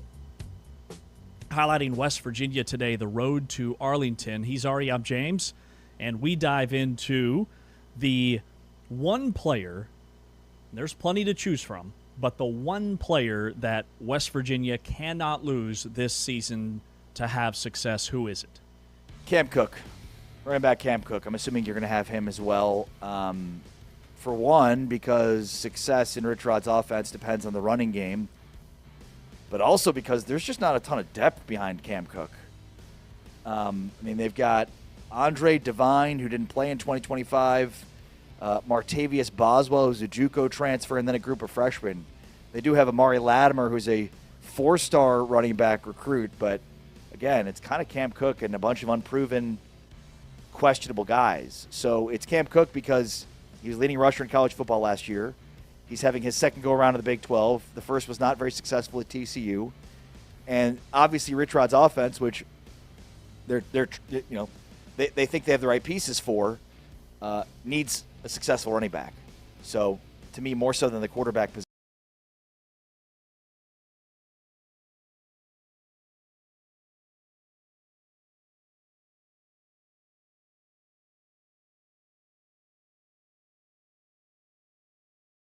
offense at TCU. And then at Jacksonville State, he knew that he would get the touches. He led the entire country in rushing last season. And between all of his numbers, I think the number one most important thing to me is the fact that he only had one fumble. Like, the guy carried the ball 295 times, and he only coughed it up once. Rich Rod will not play you if you turn the ball over, if you fumble the football. So Cam Cook's going to be on the field a ton. And then last year, too, we saw a drop-off once Jaheim White got hurt early on in the year. They struggled to rush the football. And College Football News, during their West Virginia preview, they were talking to a coach that said, yeah, he could have 2,000 yards. Like, that's not out of the picture. He had almost 1,700 last year, which means he'd average well over $150 per game. Cam Cook is my number one guy as well. Hidden strength. For me, it's the offensive line, which I'm smiling if you can't see on Big 12 Studios. Sounds like you're smiling. It was the reason that the West Virginia was bad last year was their offensive line. Rich Rod said as much. We talked about his interview with Pete Thamel last week, where he basically said we couldn't block anybody. Thamel continually asked him about the skill position and how much better they are at certain positions, and he just kept bringing up the offensive line. So for me, the hidden strength of the offensive line is twofold, and it's based on the two new coaches on the offense, which is Rick Trickett, their new offensive line coach, who's a legendary offensive line coach, has a national championship ring from Florida State as an offensive line coach. He's back with his third stint with West Virginia. And whether he's a good coach or not, in terms of like in the modern era, because he's proven to be a good coach, but can he still coach? To me, that doesn't matter because he knows the Rich Rod system. He knows the way that Rich Rod wants it blocked. He knows the way that he wants the technique to work. Like, these are things that they know, having worked together in multiple spots with one another, which is huge. The other one is Jay Boulware. Jay Boulware is their running backs coach. Boulware is the former offensive lineman who coached with Dan Ruchar, who's the current Bears offensive line coach, under Mike Tomlin. So, I mean, this is a guy that has coached at the highest level. He comes in with quite the acumen. And then those two guys working together, Trickett and Boulware, like, they're, to me, the cohesion between those two guys in terms of how they want their running backs to run, how they want their offensive line to block for it, it's that cohesion to me which will lead to the offensive line being very good. Now, they've got a lot of new pieces there, so it remains to be seen how good it'll be, but I think it'll be significantly better than last year. Last year it was not good at all. We probably should have seen that coming. This year it looks to be significantly better. Yeah, with hidden strength, I looked at different position groups and thought about the wide receiver group, thought about the offensive line. But for me, it's one man and one name, and you said it with Rick Trickett, the offensive line coach. You noted that he's got that ring from Florida State, but he's 78 years old. He has a 52-year coaching career. Okay, 40-plus players onto the NFL, 15 All-Americans, 2 Remington Award winners, and this is his third time back in Morgantown, and there's a direct connection between Trickett, Rich Rod, and Cam Cook. He was the offensive line coach at Jacksonville State. All Cam Cook did was lead the country in rushing. The offense, even outside of Cam Cook, averaged 246 rushing yards per game. That was 5th best in the entire country. And then when you add on the fact that their incoming offensive line transfer portal class has 1,200 career snaps with that group, albeit at lower-tiered programs, but they're super experienced, which means they should be able to pick up whatever the Kool-Aid is that Rick Trickett is bringing to the table in terms of getting these guys ready systematically. Well, there are 2 guys that transfer over from Jack State, Cameron Griffin and Amari Grayson, so they know the system. There's already that system familiarity. Plus, they've got 2 starters back. Landon Livingston's probably the best. And don't forget about Kevin Brown, the true freshman, who may be starting from day one. In fact, Rich Rod mentioned there's a good chance that he starts day one at left tackle. So there's a lot more talent at the position on the offensive line. And I think the combination of the talent with Trickett and then Boulware and their cohesion and knowledge of each other and the systems, for me, make that head strength. Devin Voss comes over from Kansas State. He was a starter in this league. And West Virginia averaged less than 4 yards per carry. In a run-first offense, 3.7 yards per carry isn't going to cut it. So they'll have to be much better on the ground, and I think it starts with Trickett. All right, the number for West Virginia, the stat that could define the season, what is it? Well, the number that I have is actually 3.3, and again, I don't know where you got 3.7 from. I don't know where I got 3.3 from Team Rankings. So 3.3 is the average yards per carry 2025. That's the number. That was 124th in the nation. West Virginia was a bit better, 81st in the nation at 139.5 rush yards per game, but overall that's just not good enough.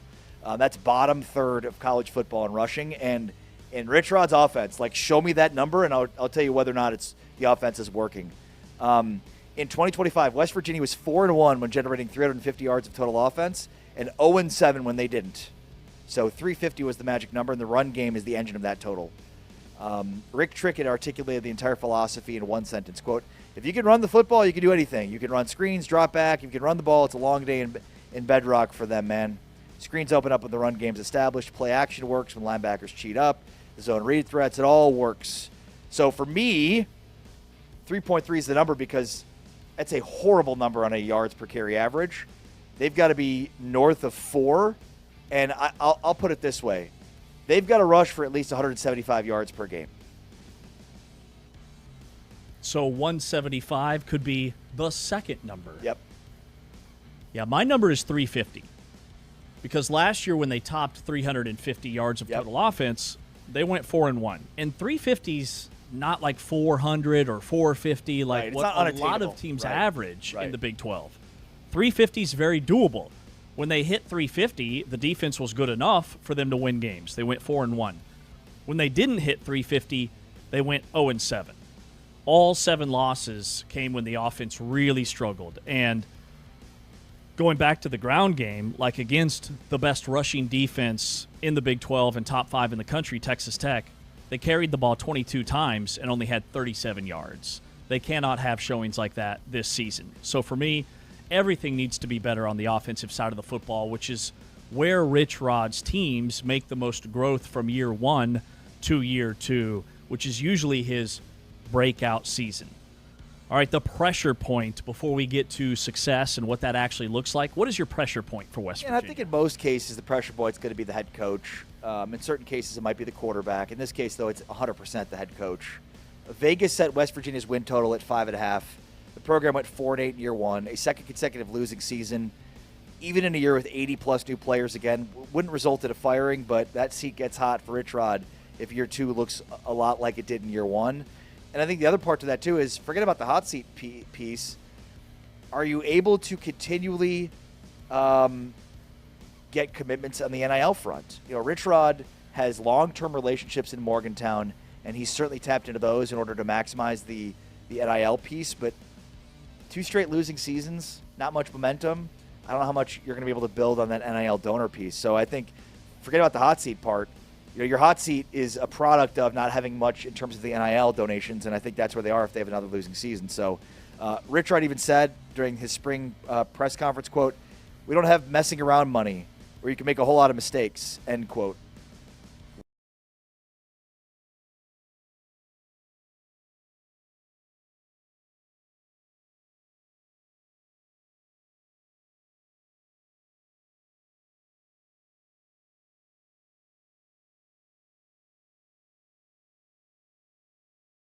And Trickett to master the offensive line. Ton of experience up front there.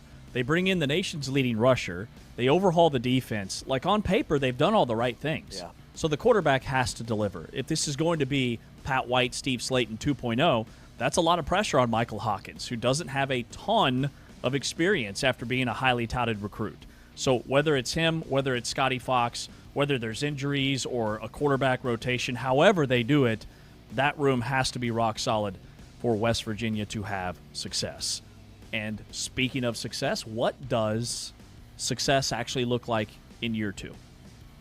So I think it's more along the lines of going 5-4 or better in Big 12 play. You know, West Virginia, Morgantown has to be a place that is really tough to win. And it hasn't been the last couple of years. When you think about the geographical outlier of West Virginia in this conference, that has to be one of the more difficult road environments and road places to play in college football and in the Big 12. And so I look at their conference record as a major gauge of that. You know, when Rich Rod had this thing rolling, it was one of the toughest places to play. Milan Pushkar Stadium is one of the toughest places to play. So they've got to get back to that, and I think if they do, that would be a product of what the end result would be a record 5-4 better in conference play. I don't know if they're going to go 3-0. I mentioned that their 3-0 non-conference would be, the biggest 3-game swing stretch for them. But if they go 2-1, then you got to get to 5-4 in order to get to 7 wins, which I think most people would view as a success. So for me, it's 5-4 or better in conference play is what success looks like. And if they go 3-0 in the non-conference and 5-4 or better in the Big 12, they hit 8 wins. And to me, 8 wins is success for West Virginia. I think it's more than just making a bowl, especially considering the first go-around, Rich Rod back in 2001 at West Virginia went 3-8 in year 1. Then he went 9-4 in year 2. Michigan, he upped his win total by 2 games in his second year. Arizona, major breakthrough year 3 after the same 8-5 mark his first 2 years. There's a pattern here with Rich Rod. And all the hype and the top 25 recruiting class coming in, a top 25 portal class. Also, last year, they only had little over 50% of their roster actually participate in the spring. This year, 90% of their roster participated in spring ball. So they are months ahead of where they were last year. 8 wins, to me, means a proven quarterback, means a bowl game, means Cook being a household name in this conference at running back. I think it could happen, and I kind of think that's the benchmark. In fact, I'm glad you brought that up because here's what Rich Rod had to say about the differences in building his second roster at West Virginia versus 2002. That's a great point. It's like some people think, well, now with the transfer portal and guys being able to go more easily from one school to another, it should be easier to do that. But you also lose guys, right? And so I think the first year is always the hardest. I remember Bobby Bowden, who I've known very, very well, and the whole family, of course. And he said, I remember him telling me, when I was coach at Glenville State in West Virginia, he said, Coach, you're going to go through 4 phases. You're going to lose big, lose close, then win big. You know what I mean? And it's funny how that kind of worked out. At Glenville was kind of that way, worked out for us. Now this day and age, you don't want to lose big then lose close because that's 2 years of losing, right? So, from now on, you almost got to, if you lost big like we lost big, we want to win, at least win close now, right? But it's challenging. It's different challenges now. You still have to establish the culture. We took so many transfer guys last year, and I think we kind of had to because where we were at and we were late in the process. This year we intentionally took a lot more high school guys because we wanted guys. We don't have 40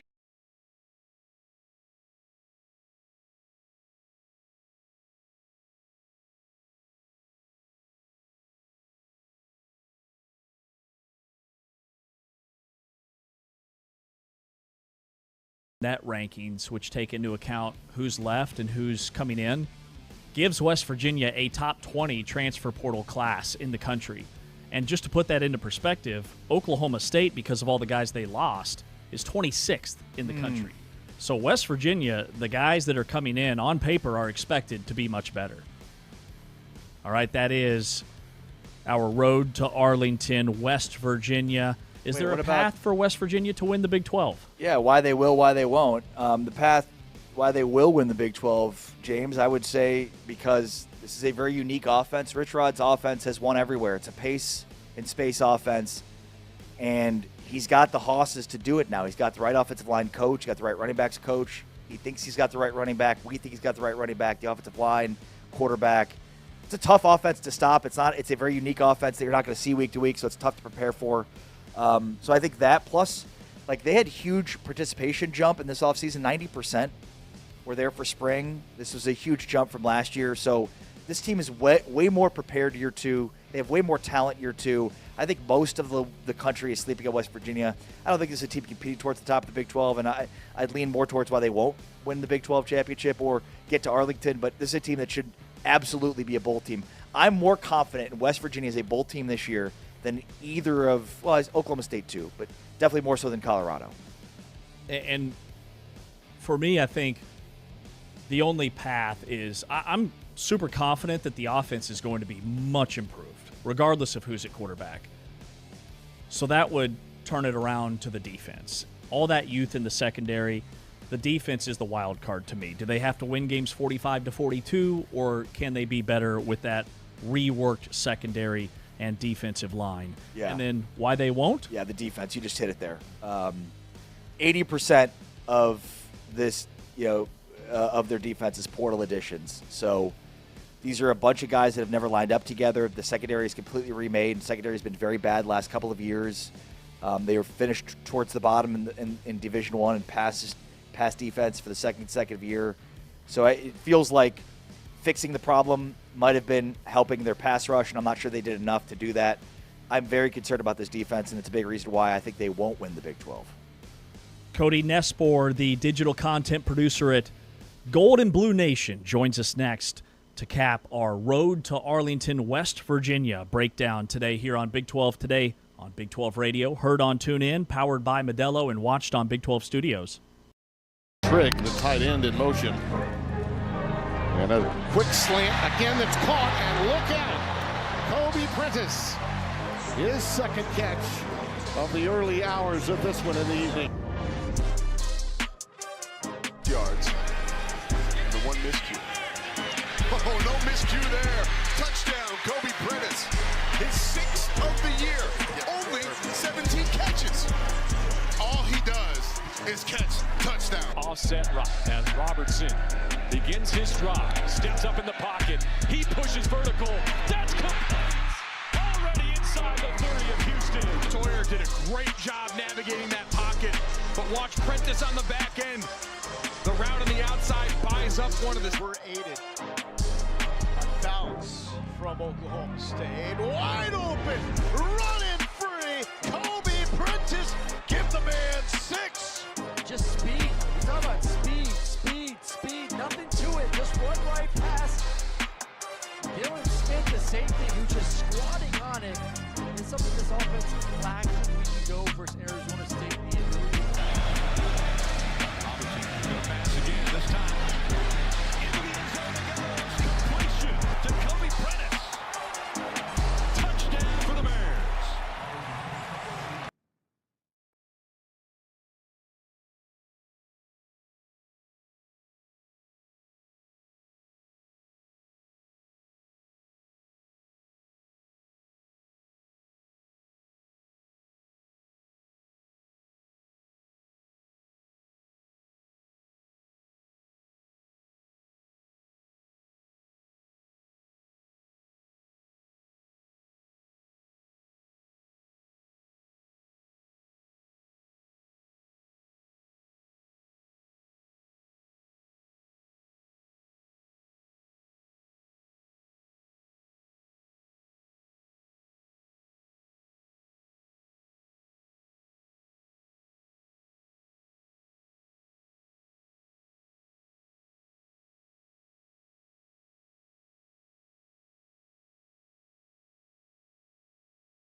The road to Arlington continues here on Big 12 Radio. We are keeping the football season alive, doing various series across the entire offseason to feature Big 12 football programs, including doing the top 5 newcomers at every position, the top 5 players at every position. We did a pre-spring discussion on each team, and now we're doing a deep dive road to Arlington post-spring updates about each team and answering some of the biggest and most important and impactful questions about their season. Cheers to all you Modelo full-time fans. Hopefully you enjoyed some Modelos over this Memorial Day weekend. I know I did. And, and of course, as we lift up a Modelo to cheers, we always say, there is no off in off-season. There is only research. So that's what we're doing here right now. All right, let's get into it. Road to Arlington, Baylor. Biggest question mark, James. Man, there were a lot to choose from. I went with the obvious one, Project Lagway, I'm calling it. The highest-rated recruit out of high school to ever play at Baylor. Former 5-star, former number 1 quarterback in 2024. We know about his ceiling. We know about the flashes that he showed at Florida. But last year he threw 14 interceptions. And Baylor was a team that really struggled with turnovers on both sides of the ball. They couldn't get takeaways. They were turning the ball over a lot offensively. So to bring in a quarterback that had the most interceptions among any Power 4 quarterback in the nation, who also has dealt with multiple injuries that kept him out of spring practice, most of preseason camp going into last year. We know what the rest of the season looked like with Billy Napier getting canned, Lagway considered overrated, but he's still a 5-star, all-the-tools quarterback. So he could be really good. It could also blow up in their face. I call it Project Lagway. Yeah, I like that. I also went with, can Lagway be recovered? Can he be fixed? I have 2 questions, though, and those 2 questions are, can Lagway be fixed? And how much can one new DC fix a defense in one offseason? Let's start with Lagway. I mean, you hit on it. 16 touchdowns, 14 interceptions, led the SEC in interceptions. 10 of those picks came in 3 games, including 5 interceptions in a 20-10 loss at LSU. The question entering fall camp is whether Lagway's interception tendency was a product of Florida's chaos, coaching upheaval, injury disruption, poor surrounding talent, or something else. The other thing that I'm interested to see with Lagway is what's his body weight at Big 12 Media Days, because he has sort of teetered on a little bit too heavy. So it'd be interesting to see kind of what he's going to be playing at this upcoming season. The other one is the Klanderman improvement on the defensive side of the football. Baylor had the 122nd ranked scoring defense last season, finishing dead last in the conference in sacks. So it'll be interesting to see, like, how much can Klanderman improve this defense over one off season? We shall see. All right, biggest gamble, James. Yeah, biggest gamble for me is retaining Dave Aranda, because it's a unique situation. They didn't keep him because they believed in him versus they kept him because letting him go, firing him, was too expensive. His buyout exceeds $15 million. They had just fired their previous AD, hired a new one. The coaching carousel, when all this is going down, is already super crowded. So that's why Dave Aranda stayed, not because Baylor demanded that he's back for another year after going 22-26, 4 games below 500, 4 games below 500 in Big 12 play, 15-19 over the last 4 seasons. The incoming AD was given authority to reassess the football program. So Dave Aranda, he's coaching under a clock that he doesn't necessarily control unless they have a breakthrough season. So I go retaining head coach Dave Aranda. Yeah, that's a big one for sure. I think the other big one is the offensive bet here on DJ Lagway. You know, Aranda's coaching future is tied directly to Lagway. He doesn't have to win at a 10-11 game level quite yet, but he needs at least 9 this year, I would think, 8 to 9. 14 of the 22 projected starters entering fall camp are transfer portal acquisitions. So, and then, you know, Lagway is, to me, out of all of those transfer portal acquisitions that are factored into starters this year, Lagway is the most impactful. the investment in Lagway as the program's quarterback. It's a huge gamble here. I mean, it's a guy that at one point was a 5-star, one of the highest recruited quarterbacks, in the country, and the 16 touchdowns and 14 interceptions last year, including 28 touchdowns to 23 interceptions in his career. And that's a significant gamble here for a program that feels like its coach is on its last leg. So you've got a boom or bust thrower representing a coach in what could be his final season. Huge gamble there with DJ Lagway. All right, what's the trap game? Yeah, the trap game that I felt like had the most ingredients because there were a lot to choose from is Colorado at home on September 26th. And I say that because Baylor opens the season at Auburn, neutral site, but it's still right in Auburn's backyard. And then they get Prairie View and Louisiana Tech. So they should be at worst 2-1, maybe 3-0 if they upset Auburn. Should be feeling really good about themselves when Colorado comes to Waco. But remember, Colorado's on the road for 3 of their first 4 games. So they'll be used to playing power conference teams on the road. Georgia Tech, Northwestern, then Baylor. Colorado could be really desperate for a signature win. And at 4-0 or even 3-1 with a Colorado win, you're feeling like the Save Dave Aranda project is on track. But if you lose that game and you're 2-2, and then you look at the rest of their games just around the corner, a bunch of them on the road, Baylor could be in big trouble. So Colorado, September 26th is my trap. The trap game for me is actually fairly obvious, at least to me, and that is the Iowa State game. Because you have Iowa State at home to start November, and then you close with arguably the 3 best Big 12 teams at BYU versus Texas Tech and at Houston. Plus, and I'll get into this further in a second, this follows Baylor at Kansas, at UCF, back-to-back stretch. So you look at their schedule, and it's tough at times, but there's also some winnable stretches here. Feels like the Iowa State game comes, again, right before the toughest stretch of the season with the 3 best teams in the Big 12, and follows 2 consecutive road games that are very winnable with Kansas and UCF. So it's a trap game from the standpoint if you're going home against a team you should beat at home in year 1 with Jimmy Rogers. It's a total trap game in that spot where it's following 2 straight road games and precedes 3 of the toughest games on the schedule. So Iowa State, to me, November 7th is that trap game. All right, what is the biggest game? Yeah, so for the biggest game, I went with their season opener because I think it's going to answer a lot of questions. I know it's a long season. There's 13 regular season games, or 12 regular season games over 13 weeks this year, not factoring in the Army-Navy week.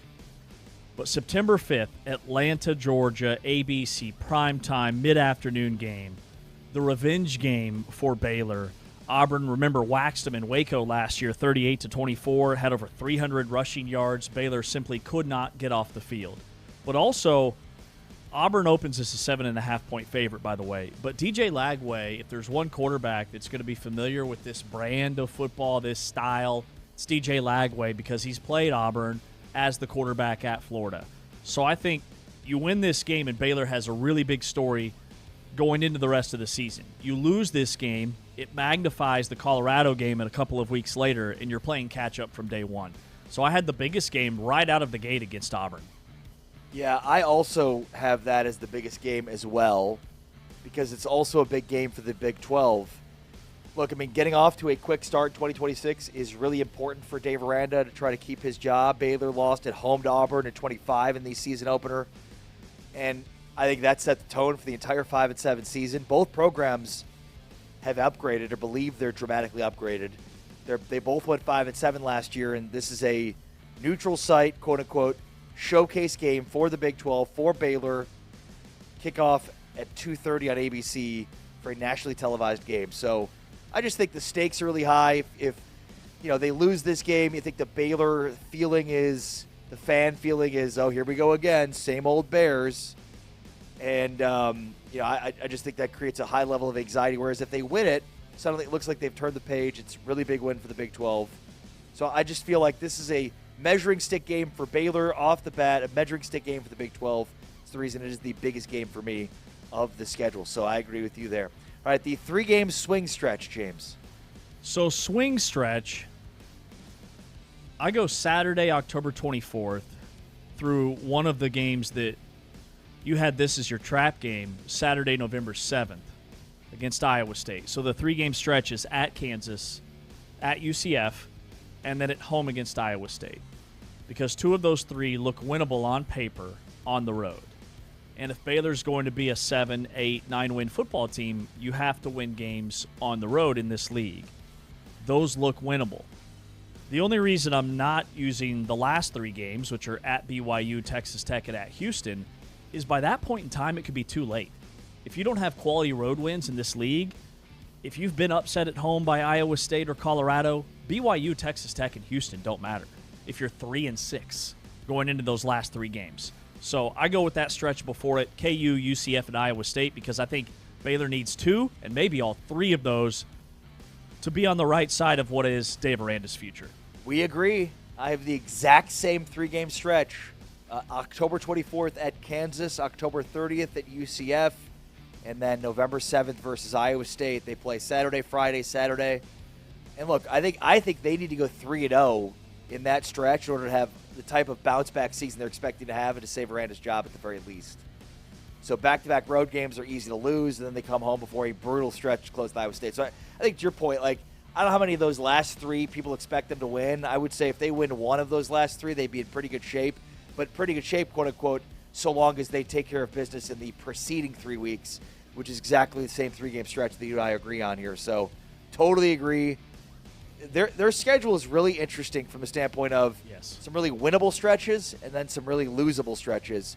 But I think that stretch in particular is one they've got to go 3-0 in order to really be the type of team that they need to be in order to save Aranda's job. Yeah, I mean, I see a path. I think best case scenario going into those last 3 games is they're 7-2. You know, they've got some toughies against TCU, but it's at home. They play Arizona State on the road. They play Auburn in Atlanta. So the 2 games I think they're most likely to lose are probably Auburn and at Arizona State. But again, like, Auburn's going through a lot of transition. They've got a new coach. They had a lot of their top high-end talent transfer out. So that's not a game I'm not 100% convinced that Baylor can't win. I think they could go in there and maybe pull that upset. Either way, with Kansas and UCF both on the road, I think it's hard to get a sweep there. Those are must-win games for both of those programs. So I see best case 7-2, maybe 6-3 going into those last 3 games. But if you're like 5-4 or even 4-5, 9 games in, they could be in a lot of trouble. All right, we'll hear what Dave Aranda had to say during spring football and in the aftermath of spring football. Plus, we dig into the hidden strength, the one player they can't lose, the number, the pressure point, what success actually looks like, why they will, and why they will not win the Big 12 as we continue on the road to Arlington, Baylor with James Wesley, Amari Tepkin. Cheers to you, Modelo full-time fans. We are presented by Modelo here on TuneIn and Big 12 Studios. And Sims will keep it. Nice decision there to get deeper into Utah territory.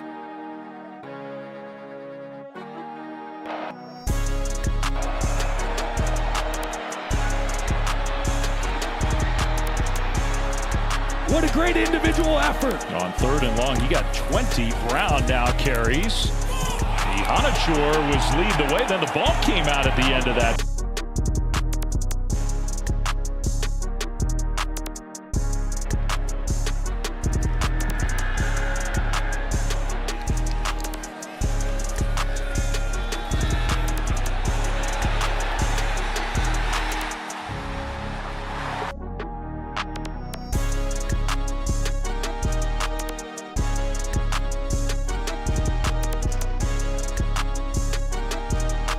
Seconds ticking away. Sims in the pocket.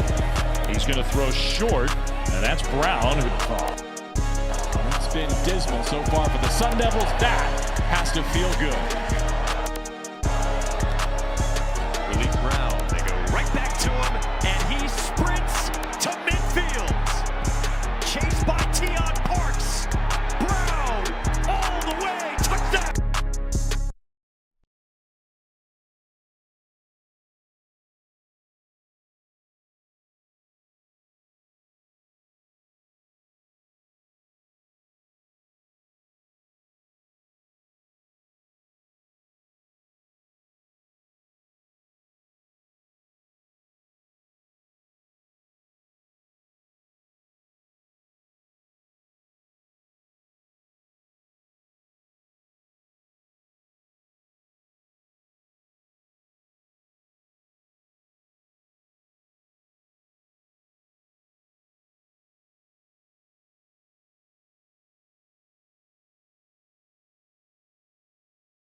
This is the road to Arlington, Baylor, along with James Westling, Amari Tepkin. Big 12 today on Big 12 Radio, presented by Modelo.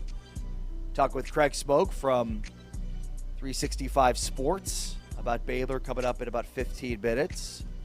We've also got our one player they can't lose, the hidden strength, the number, pressure point, what success looks like, why they will or why they won't hit the Big 12 championship. But let's hear what Dave Aranda had to say first about what he wants his team to be known for this season. We want to be tough. We want to be smart. We want to be dependable. The tough part starts with your mental toughness. And so we really made it hard in off season. So off season was longer than what it's normally been. By about 3 weeks, it's been longer. And so what we did there was make it more events in the stadium, more kind of competitions where you really have to be taxed at the end of the session. There's a study that was done, and the number one criteria for winning was winning the last 8 minutes of the fourth quarter. And so, especially in our league, where everything is just so tight that who wins it, down the stretch. And so all the things that we got set up from winter through spring and through summer is going to be, hey, the whole thing's tough, and at the very end it's going to get tougher. And we have to have standards and choices over what we feel. And we want to be able to continue to do that to be the team we need to be. All right, so there you go. Dave Aranda, always deep diving. Always. Who's the one player they can't lose? So, quarterback DJ Lagway, his turnover problem at Florida really came down to instability on the offensive line, bad coaching, and injury issues that he dealt with. So when I look at Baylor, the thing I highlight is the offensive line and the guy that's going to be protecting his blind side, because he's got to stay clean, he's got to stay upright for them to be on schedule. So that is Cole Rett, the offensive tackle. Remember, the offensive line is going through a complete overhaul as well. Cole Rett is maybe their most experienced guy. At 6'7", 301 pounds, he started 26 games at Toledo, had a really impressive run blocking grade. DJ Lagway is elusive and can scramble if he has to. His run blocking grade was elite for any conference, whether it's the MAC or the Big 12. He was part of an offensive line, and Toledo's best offensive lineman that led their league in scoring in yards and passing yards. So I look at Cole Rett as kind of being a really underrated key guy that they have to have out there on the field. Wow, you went with a Toledo tackle. Left tackle. Wow. Player they can't lose is Hosea Wheeler. Risk. There's pretty significant risk here because it does appear that he's eligible, but we'll see if that changes. The reward with Wheeler is you have the perfect nose for Aranda's defense. He could potentially be the difference between a bad or a good defense in 2026 for Baylor. And maybe even a chance at a surprise run for a conference title, depending on how good he is. Wheeler's the 6'3", 300-pound defensive tackle that transfers in from Indiana. He first went to Sacramento City College, which is how he's getting the next year of eligibility. Went to Western Kentucky, was two-time All-Conference USA selection. Second team at 23, then transfers to Indiana. Appeared in all 16 games for Indiana. 5 starts, 31 tackles, 4 tackles for loss, 11 quarterback pressures, and 2 fumbles recovered while logging 420 defensive snaps. So Wheeler adds some national championship DNA to that defense. This was a unit that ranked 122nd in scoring defense last season. So Wheeler's the anchor of everything defensively for Baylor. If you lose Wheeler in weeks 2 or 3 or later on in the season, I think Clatterman's running a nose tackle position with no experience and or weight to deal with the Big 12 interior offensive line. So for me, nobody bigger in terms of who they would be missing than Hosea Wheeler, transfer for Baylor from Indiana, who again is listed on Baylor's official roster, so it looks like he is eligible for the season. Yeah, and I think the other thing to look at, like we both highlighted the trenches, because they're also really thin behind those guys. Like they don't have a Hosea Wheeler type defensive tackle on the roster if he can't go. They don't have a backup left tackle. Their backup left tackle is a redshirt freshman, and the other backup tackle is a transfer from UAB who wasn't even a full-time starter. So that just highlights the importance of those two guys. Hidden strength for me, I went with the run game. So we talk a lot about Lagway and the defense, how it has to be better, but quietly they get Dawson Pendergrass back. He missed all of last season with that foot injury. He was a 700-yard guy 2 years ago, and Bryce Washington really wasn't the same back last year because he was dealing with injury issues, and I think part of that had to do with the fact that he didn't have Pendergrass as that 1-2 punch. Pendergrass averaged almost 6 yards per carry, but now you pair him with Caden Knighton and Michael Turner, two high-level freshmen who combined for almost 800 yards last year as the backups. Now they're a year older. Lagway's physical dimension to the run game at 6'5", 230. He didn't run a ton at Florida, but he's a capable runner. So you combine all that together, and I think their hidden strength could be their ground game. Yeah, that's a good call. I actually went with their offensive line, which is probably surprising to some folks because it's viewed as a major question mark. But I think there's very legitimate upside here with this O-line, especially because they've got a ton of talent, and they, to me, don't actually lack depth because they've got a bunch of guys that brought in for the portal. They've got a bunch of guys that are high four-star recruits. I mean, they've got 6-7 guys they brought in that are former blue chips or experienced players in other systems. So, I mean, you've got the Siriaki brothers that give, I think, Baylor's offensive line a good foundation. Plus, you add new offensive line coach Austin Woods, who to me is much more aligned with Jake Spavital. But it starts with the Siriaki brothers. Colton is the 6'4", 314-pound center who steps into the center position after they lose Colton Price to Kentucky. Caden is the right tackle. He's the redshirt senior, 6'9", 309 pounds. He's just a monster of a man. He's the unit's most experienced player. Started all 12 games at right tackle last year. And then they have 2 4-stars coming in, and Donnell Robinson, a 2026 4-star interior offensive lineman, 6'4", 290 pounds. And then Isaiah Robinson, so 2 4-stars named Robinson, not related. Isaiah is 6'6", 280 pounds from Arlington Lamar High School. Plus they have Matthew Parker, who was a former high 3-star, nearly 4-star, 6'7", 315 pounds. He redshirted last year as a high 3-star coming in, and so he comes in as a redshirt freshman this year with a bit more seasoned. You mentioned that Logan Moore, the UAB transfer, 6'8", 290 pounds, played 11 games at left tackle for UAB in 2025. Nate Kibble transferred from Texas. You mentioned Colrett, Yakiri Walker, Cooper Lovelace, Harrison Clough. So I just think offensive line is a hidden strength because I don't think a lot of people look at it and think of it as a strength because they've got a lot of positions open, including left tackle. But I just think what they have competing for me makes it a major hidden strength. I think the offensive line will be a plus this year with Austin Woods taking over. All right, what's the number? Love the offensive line note, by the way. Thought the same thing when we were doing our portal breakdown. I was like, Baylor brought in a ton of experience. Can it gel? The number for me is minus 1.4. Minus 1.4 was Baylor's turnover margin per game last season, which ranked 135th out of 136 FBS teams, dead last in the Big 12. The offense turned it over. The defense couldn't create takeaways. And now you bring in the leading interception thrower in all of Power 4 to try and fix it. Defensively is where Joe Klanderman could make a huge difference. That was his calling card at Kansas State. Kansas State was really good at sacking the quarterback, applying pressure, forcing bad throws, and creating turnovers. And they did it year after year with Klanderman calling those defensive plays. So that's a legitimate plan to improve that, but that's a number that has to be better. Minus 1.4, almost 1.5 per game for Baylor a season ago. We have the exact same narrative, but a different number. My number is 135. And that plays into what you just talked about, ranking 135th out of 136 teams at the turnover margin per game at minus 1.4. To me, that's the entire season because you just mentioned it. DJ Lagway comes in with a ton of turnovers. This was a team last year that defensively could not generate turnovers, and the offense turned the ball over too much, so it was just a bad combination of too many turnovers for the offense, and the defense couldn't save the offense with any turnovers.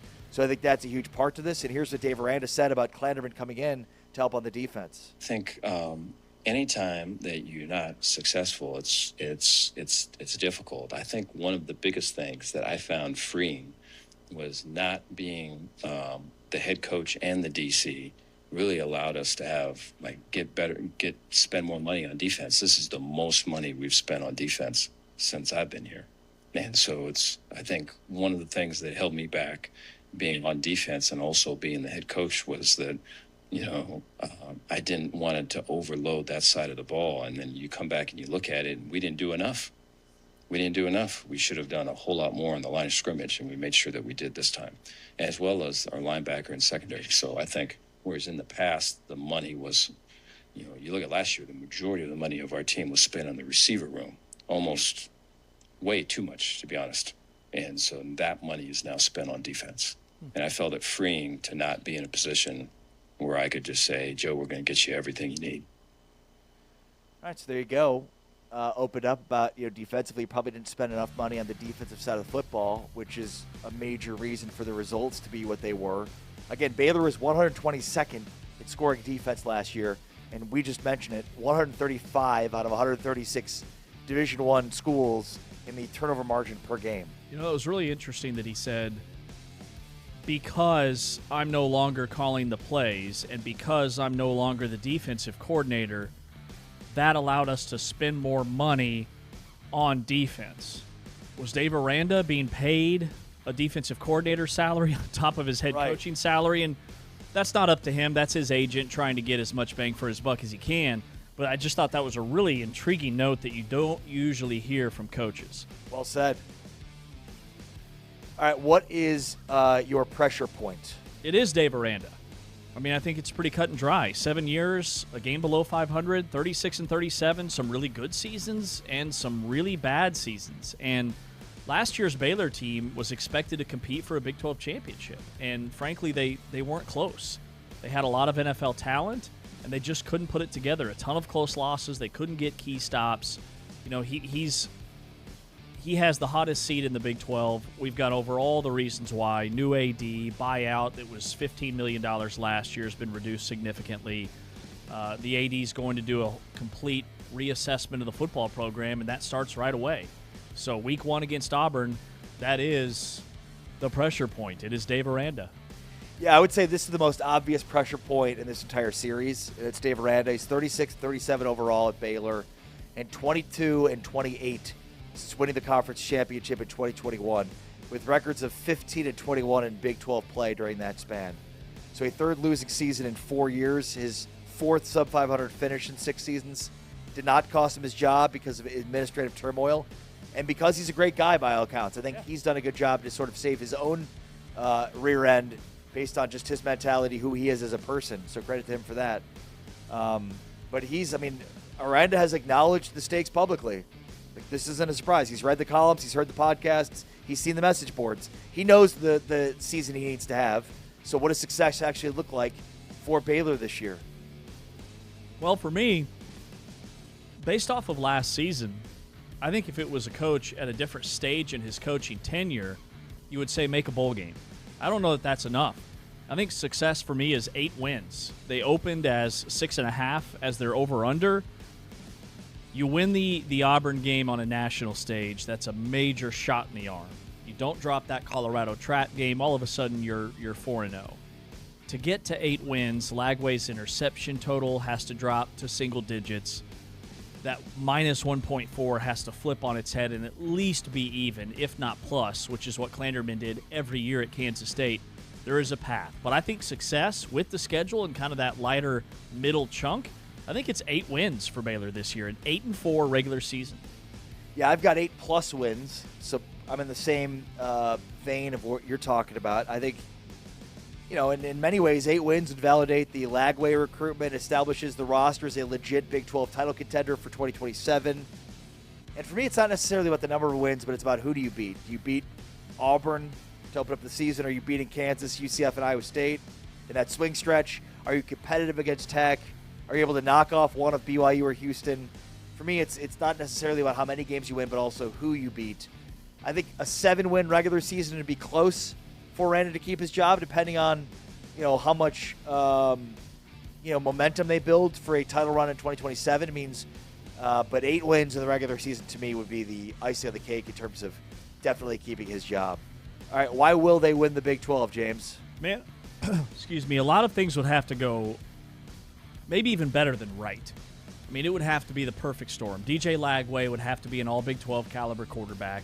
And again, cut his interceptions from 14 down to, let's say, 8, almost in half. Defense generates some takeaways. Wheeler is playing this year, and he's an anchor on that defensive line. Those are all the things that has to happen for them to be in the conversation for a Big 12 championship game. I think the receivers, the guys, the holdovers and the transfers, they're okay there. I love what they've done on the offensive line, which you brought up earlier. I love the fact that they get Pendergrass back. Like, there is a path, but again, all of this stuff has to happen simultaneously. It can't just be you pick and choose one or the other.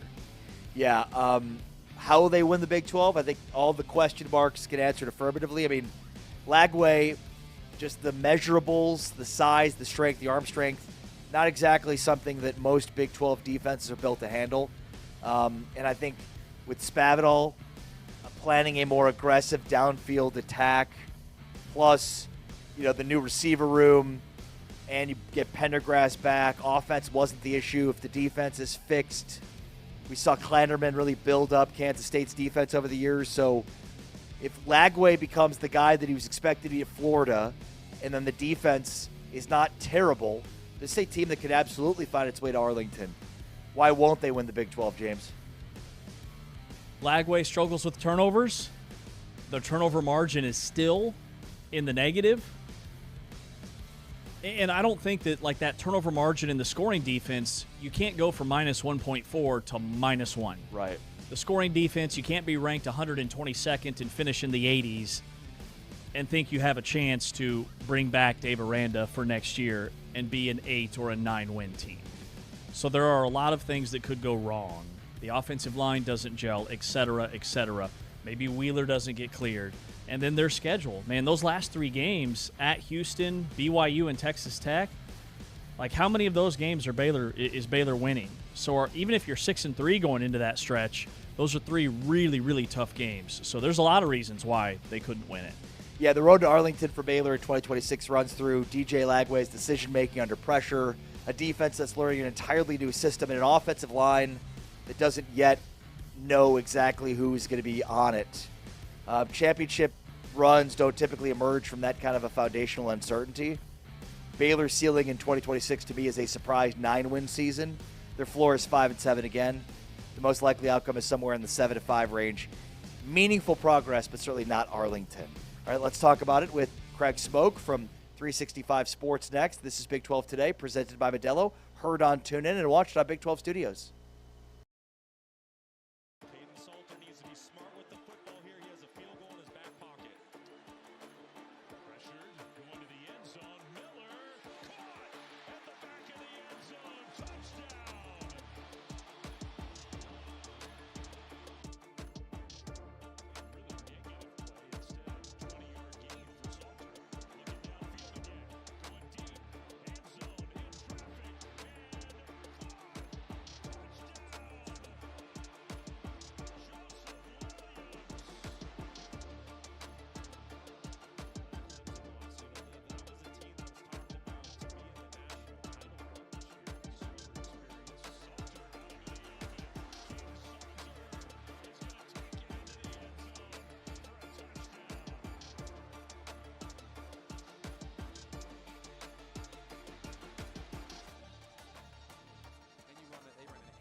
And away we go. Big 12 today on Big 12 Radio. The road to Arlington, paved through Colorado. Boulder, Colorado. Along with James Westling, I'm Ari Temkin. This is our Road to Arlington series where we do a deep dive on each and every Big 12 school. And today we're talking Colorado. Modelo fan rule number 31. Off-season doesn't mean off.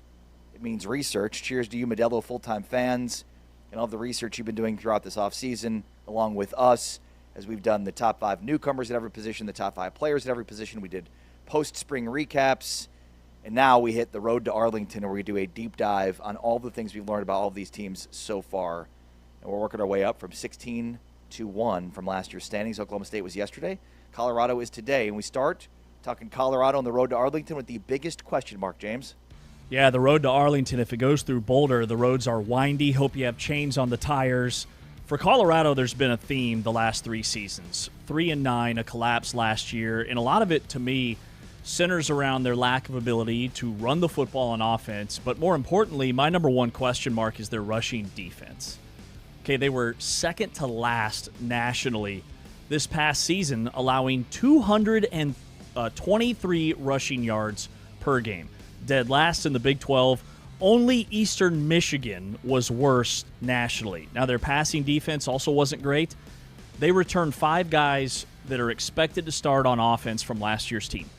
Defensively, their entire starting 11 guys are all newcomers. So it's a massive overhaul when you talk about coaches and personnel.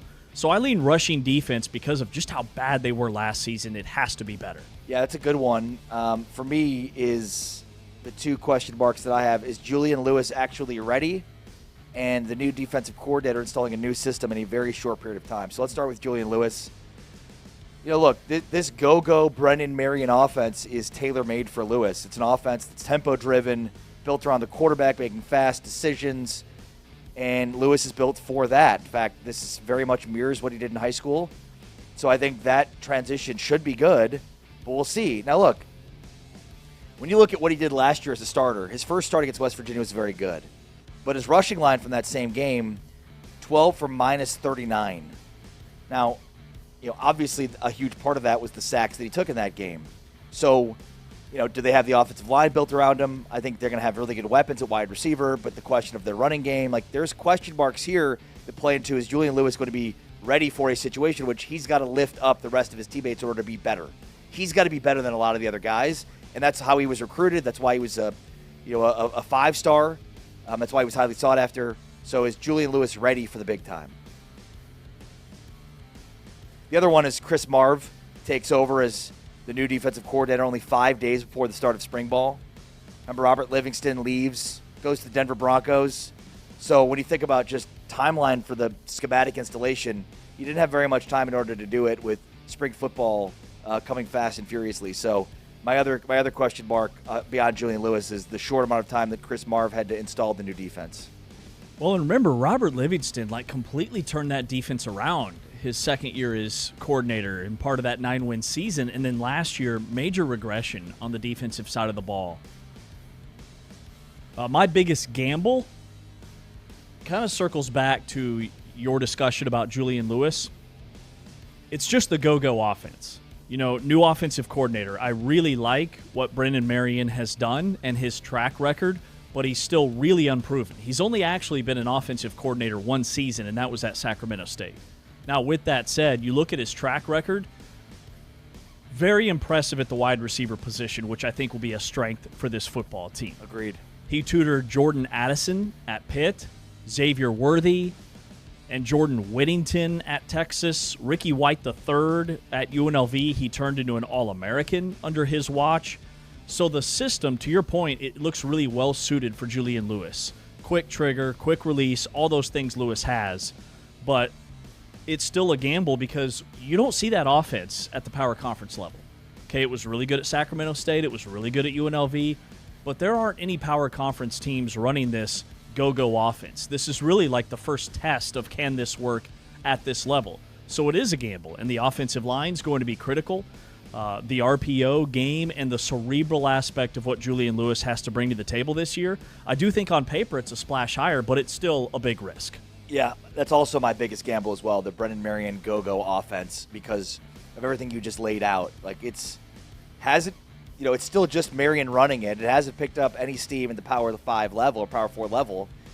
And so it's unproven at this level, and then you combine that with an unproven quarterback, an offensive line that's a major question mark and lost its best piece, regardless of what they brought in, and a questionable running game. And look, the go-go offense, the success of it is predicated on the quarterback, the offensive line, and the running game, more so than the wide receiver position. So for me, and look, Brendan Marion did bring 5 players from Sac State with him, including their starting running back and Damian Henderson, but still a huge gamble. Will it work at this level in an all-important year for Deion Sanders? Trap game. There's a lot to choose from with trap games. I actually go early in the season. September 19th, Colorado plays at Northwestern. On paper, that looks very manageable, but Northwestern's coach has improved his win total each year in his first 3 seasons. They went 7-6 last year. It's in Chicago. Colorado opens with 3 straight Power 4 road games. They play at Georgia Tech week 1, then they play at Northwestern week 3, and then they open up Big 12 play on the road. So by the time they get to that game, they'll already have a road game under their belt. So I think that's why people are just overlooking it. It's a brand new stadium playing against a Big Ten team who pretty much has nothing to lose if you're Northwestern. They open their brand new Ryan Field like they're going to have a rowdy crowd. They brought in Chip Kelly as their offensive coordinator. So if Colorado comes out with a loss at Georgia Tech, which is possible, Georgia Tech beat them last year in Boulder, they've got Weber State between, but you don't want to be 1-2 going into Big 12 play if you're going to make a bowl game. So that's the biggest trap game for me early on, is at Northwestern. I agree. Northwestern is the trap game here. Georgia Tech stands out. It's the first game of the year. You lost to them last year. Weber State is Weber State. And then, at Northwestern, and like you said, it's a brand new stadium.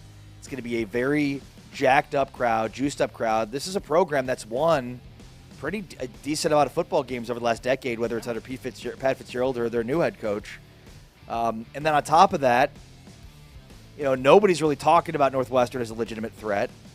But Northwestern's a program that wins with scheme. They win with pace manipulation and physicality up front, the exact formula that can expose a young quarterback learning a new tempo system.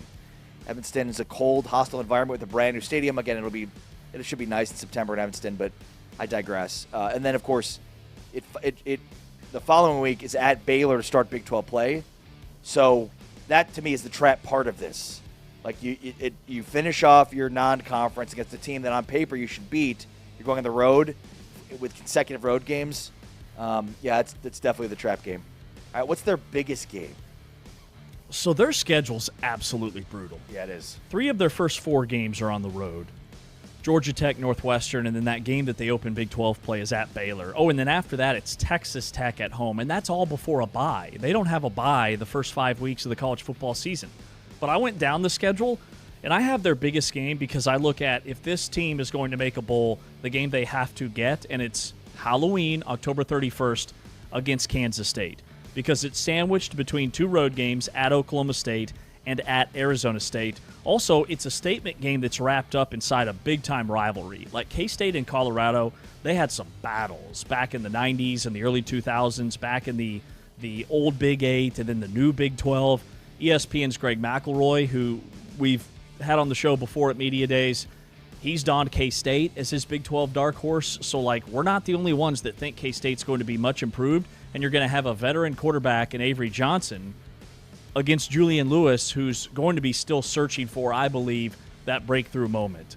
So I look at that home game against K-State as almost a must-win for Colorado to be a bowl-eligible team this year, and it's going to be a big game for both teams. Yeah, when you think about biggest game, you've got to have a set criteria, and for me, the biggest game is the October 17th game against Utah at home.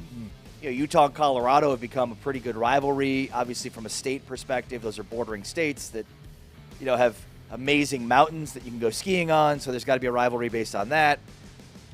The Texas Tech game kind of ends this brutal stretch to start the year. They hit the bye, and then they have Utah coming out of the bye, which begins a second stretch of difficult football. But I think at home against a Utah team that's many consider to be towards the top of the conference.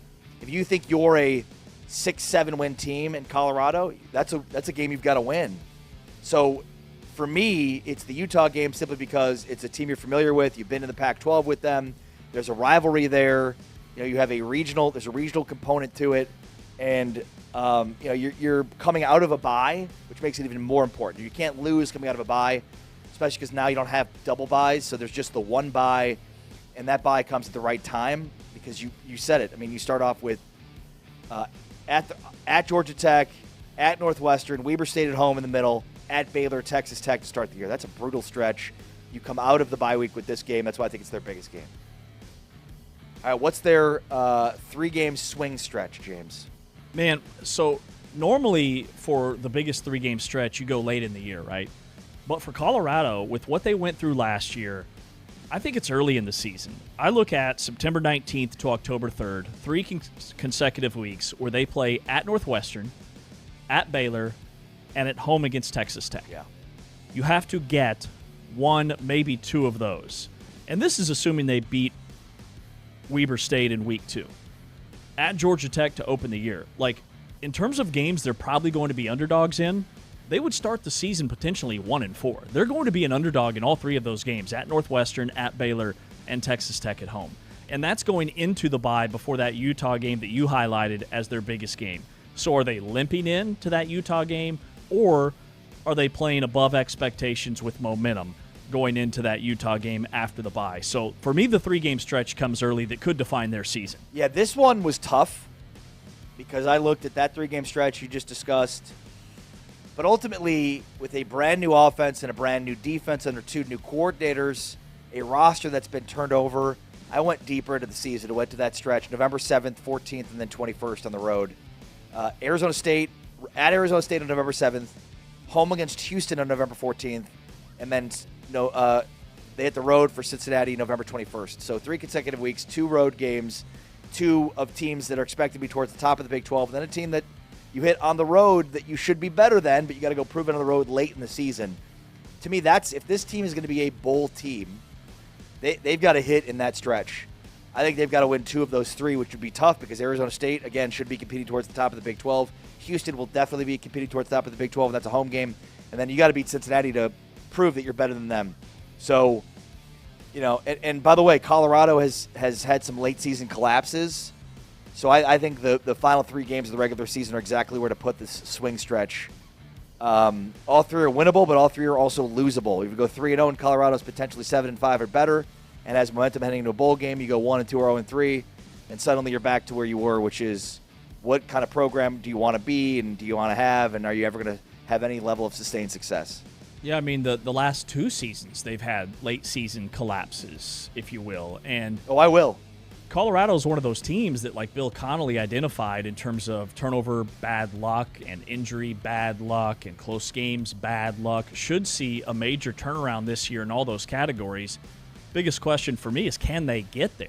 Like, if they're 4-6 going into the last 2 weeks of the regular season, they can be a bowl team at Cincinnati and UCF to wrap up the year.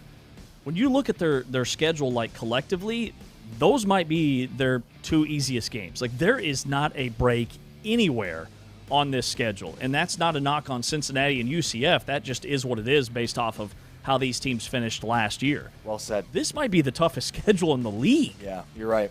And that's why it was tough to figure out the biggest game, trap game, and the 3-game stretch, because there are a lot of opportunities on that schedule. All right, we continue the Road to Arlington, Colorado Buffaloes edition with the player they can't lose, their hidden strength, why they will or why they won't win the Big 12 in 2026-2027. The Road to Arlington, Colorado continues next with James Wesley. I'm Ari Temkin. We are presented by Modelo, heard on TuneIn and watched on Big 12 Studios. It's Big 12 today on Big 12 Radio, and we are covering the Road to Arlington with the Colorado Buffaloes with James Wesley. I'm Ari Temkin. Remember, off-season doesn't mean off. It means research. That would be Modelo fan rule number 31. Cheers to all you Modelo full-time fans for listening to this show each and every day, especially on the Road to Arlington. All right, so we've just made our way through the biggest question marks, the biggest gamble, the trap game, the biggest game, and the 3-game swing stretch. Now we hit the one player they can't lose, James. Yeah, so this is where I go outside the quarterback position. The most important position on the field is not my guy. My guy is defensive tackle Santana Hopper. There's going to be 11 new starters on this defense. Colorado, only Eastern Michigan last year was worst at stopping the run nationally. So they bring in a grad transfer from Tulane. The number 2 overall defensive lineman in this year's transfer portal class, their rankings per On3, Colorado's highest-rated portal recruit on the roster this year. So at App State, he was a freshman All-American. He was all Sun Belt. Then he goes to Tulane. Last year, he had a career-high 10 tackles for loss. He had 4.5 sacks. He was first-team All-League. He was also a Pro Football Focus third-team All-American. He had 39 quarterback pressures last year. That was second among all defensive tackles nationally. He's been a guy everywhere he's been over the entire course of his career.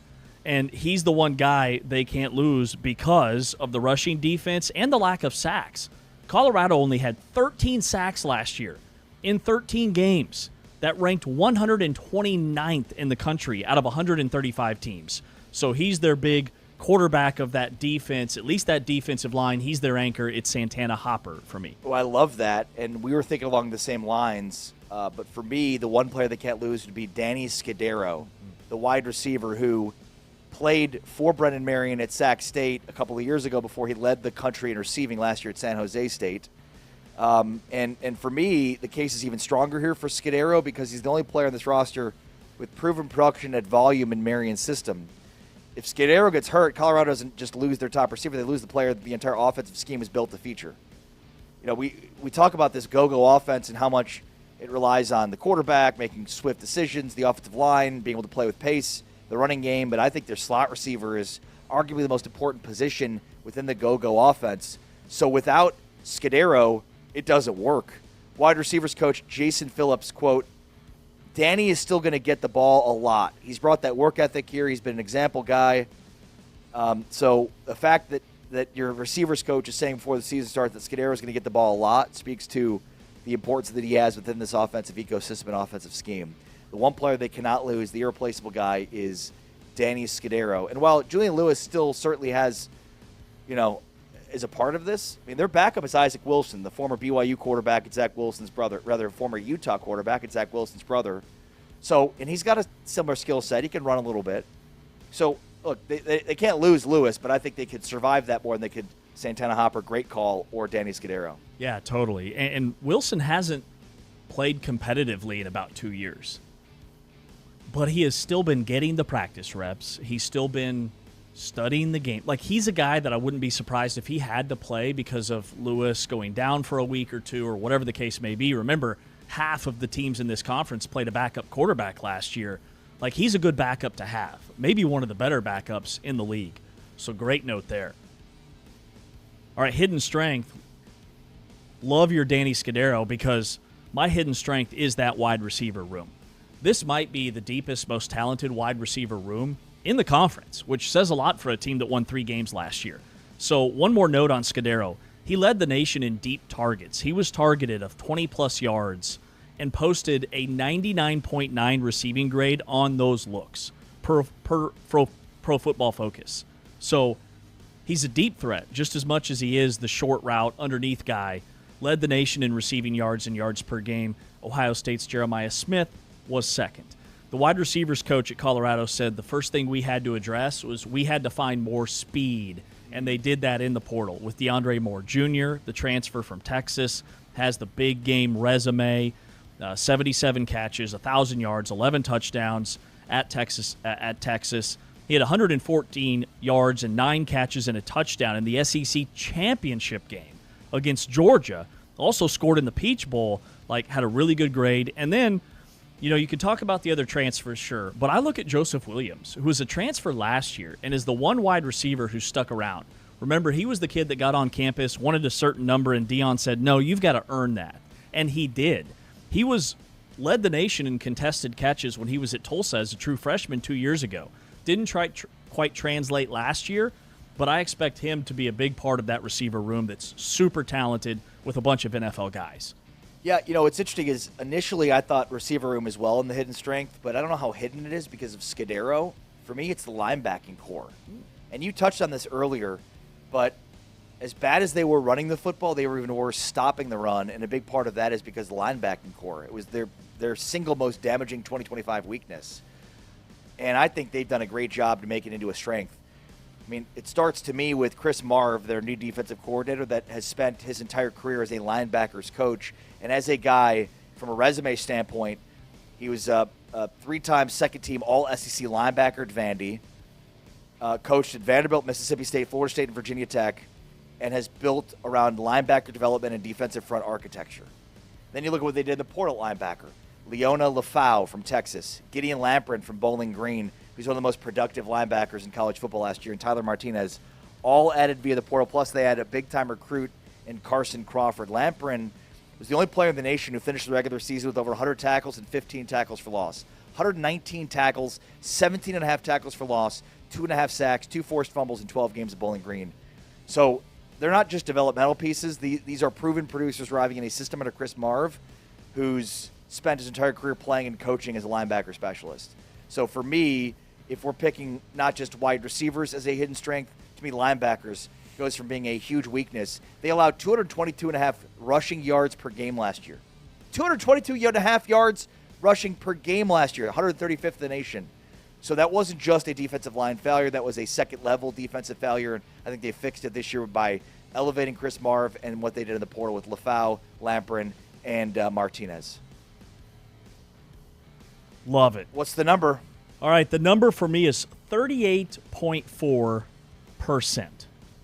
We have the exact same number, but different. Same number, but different. Correct. You'll find out in a second. Okay, well, that is Colorado's third down conversion rate last season. Colorado's had an up and down, rocky road when it comes to third downs under Coach Prime.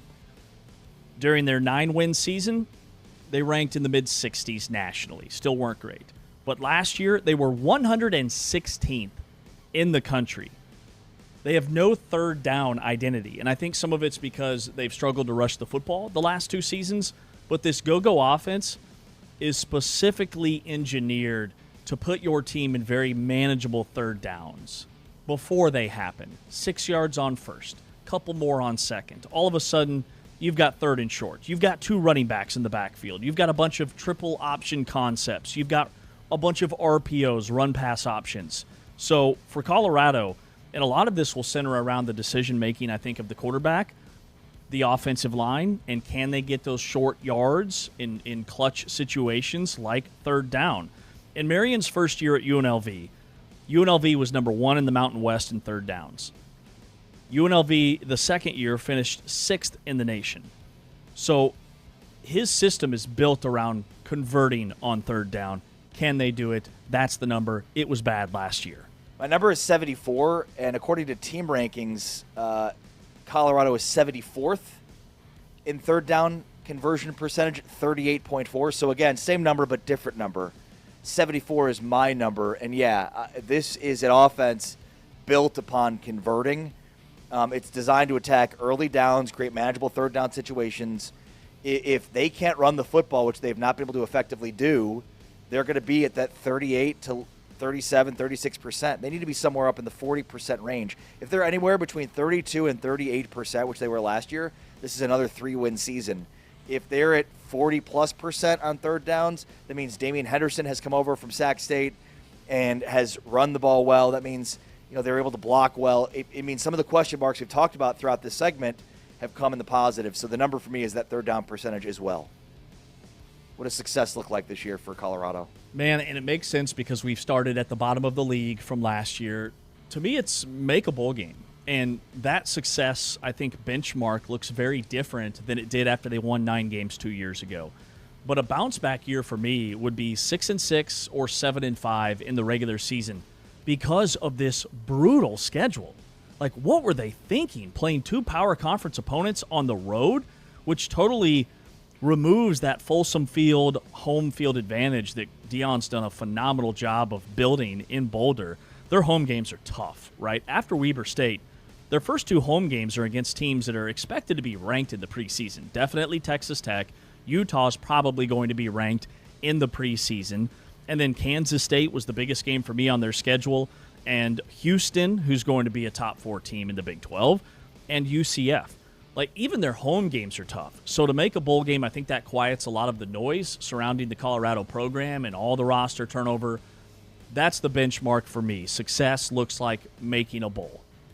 Yeah, I have them actually 7 wins is success for me. So it's a little bit more than a bowl game. I think we looked at Oklahoma State yesterday and said 6-7 wins would be good. 7 wins for me would be success for Colorado in 2026. Colorado was 9-4 in 24, and it felt like there was a huge breakthrough because it came on the heels of back-to-back sub-500 seasons and was driven by generational talent and Shedeur Sanders and Travis Hunter. But in the collapse in 25 to 3-9 revealed how dependent the program was on those 2 players and how thin the roster depth specifically was. So success in 2026 to me cannot be another star-dependent, unsustainable performance spike, right? Like, there's got to be institutional growth here that Deion is showing, because at this point, all that it looks like is Deion's success at Colorado is tied specifically to Shedeur, Shiloh, and Travis Hunter. So 7 wins this year, not necessarily built upon the strength of star power, but on institutional growth, institutional progress. That is what Colorado needs and is what Colorado is looking for, which is why my pressure point, which I'm not sure if we're going to do or not, I had it, but is Deion Sanders. In his time at Boulder, Sanders has not been able to be consistently successful. Just 1 winning season over 3 years, 9-4. And that, again, was with Shedeur and Travis Hunter.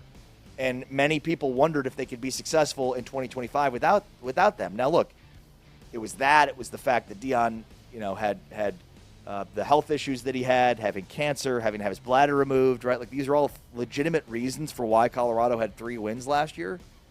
So for me, the pressure is on him this year. He's been with the team throughout the offseason. He has a new offensive coordinator, new defensive coordinator.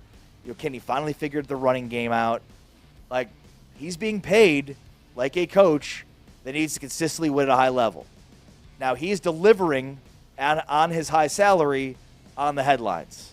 But now he's going to deliver on the substance, and that's why the pressure point is Deion Sanders this season. Yep, I had Coach Prime as my pressure point as well for all of the same reasons you outlined. There has been a recurring theme with him at Colorado.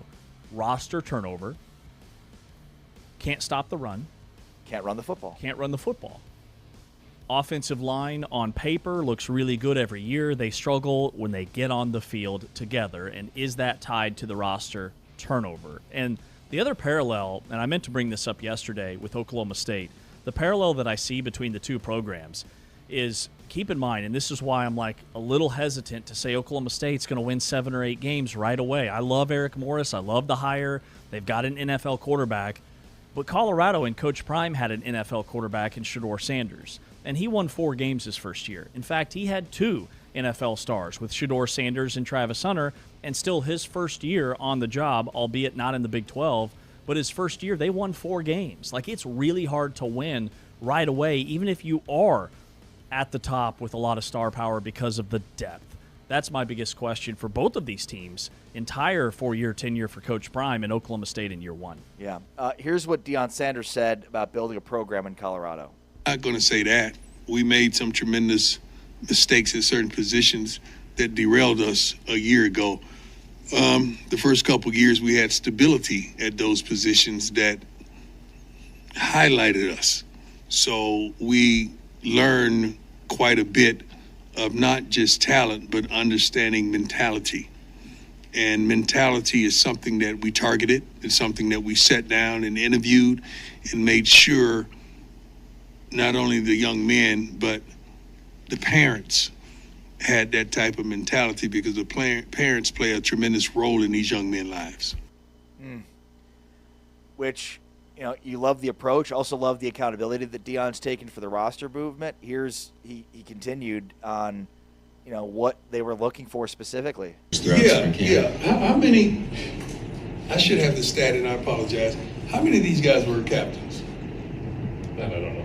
I think it's 15. 12 it was double digits. Excuse me? It was double it's digits. Double digits of guys that were captains on their respective teams. That shows leadership. That shows that we chose some guys that are used to being in the front. And we have some young guys, especially some young corners, that came from winning programs. Like, they were winners. So They've experienced the understanding of winning, and we like that characteristic inside the locker room. Found guys that are winners, captains, leaders. Which says a lot about the locker room culture and the changes that they've made. I love that. Double-digit captains, like that's a big deal. But you still have 11 new starters on defense. You still have what is now going to be an 18-year-old sophomore quarterback in the Big 12. Did Julian Lewis retain his red shirt? Did he play 4 or less games? I think he may be actually a redshirt freshman. I think so. I'll fact check that. But either way, you've got a really young quarterback. Yep. I love the moves that they've made, but okay, why would they win the Big 12?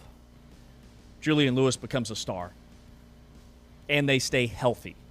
They were very much decimated by injuries this past season. One of the most injured, played the most different starting lineups in all of college football.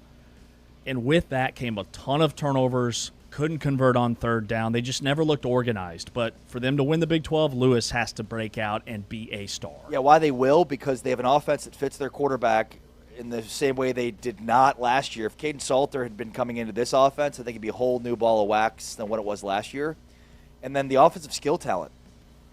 They're legitimately deep at wide receiver. They have a returning tight end in Zach Adkins that provides a really good safety valve for Julian Lewis. The running back room should be improved, especially in a guy in Henderson who's young but experienced within the Sac State go-go offense.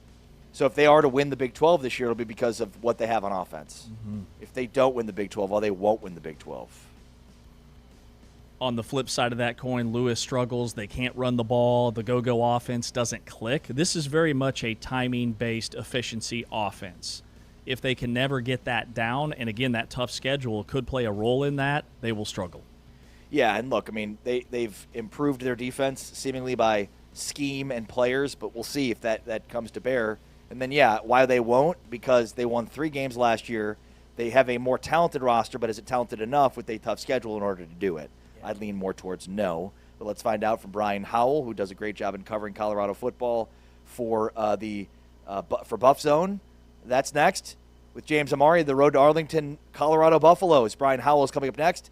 This is Big 12 Today, presented by Modelo, heard on TuneIn and watched on Big 12 Studios.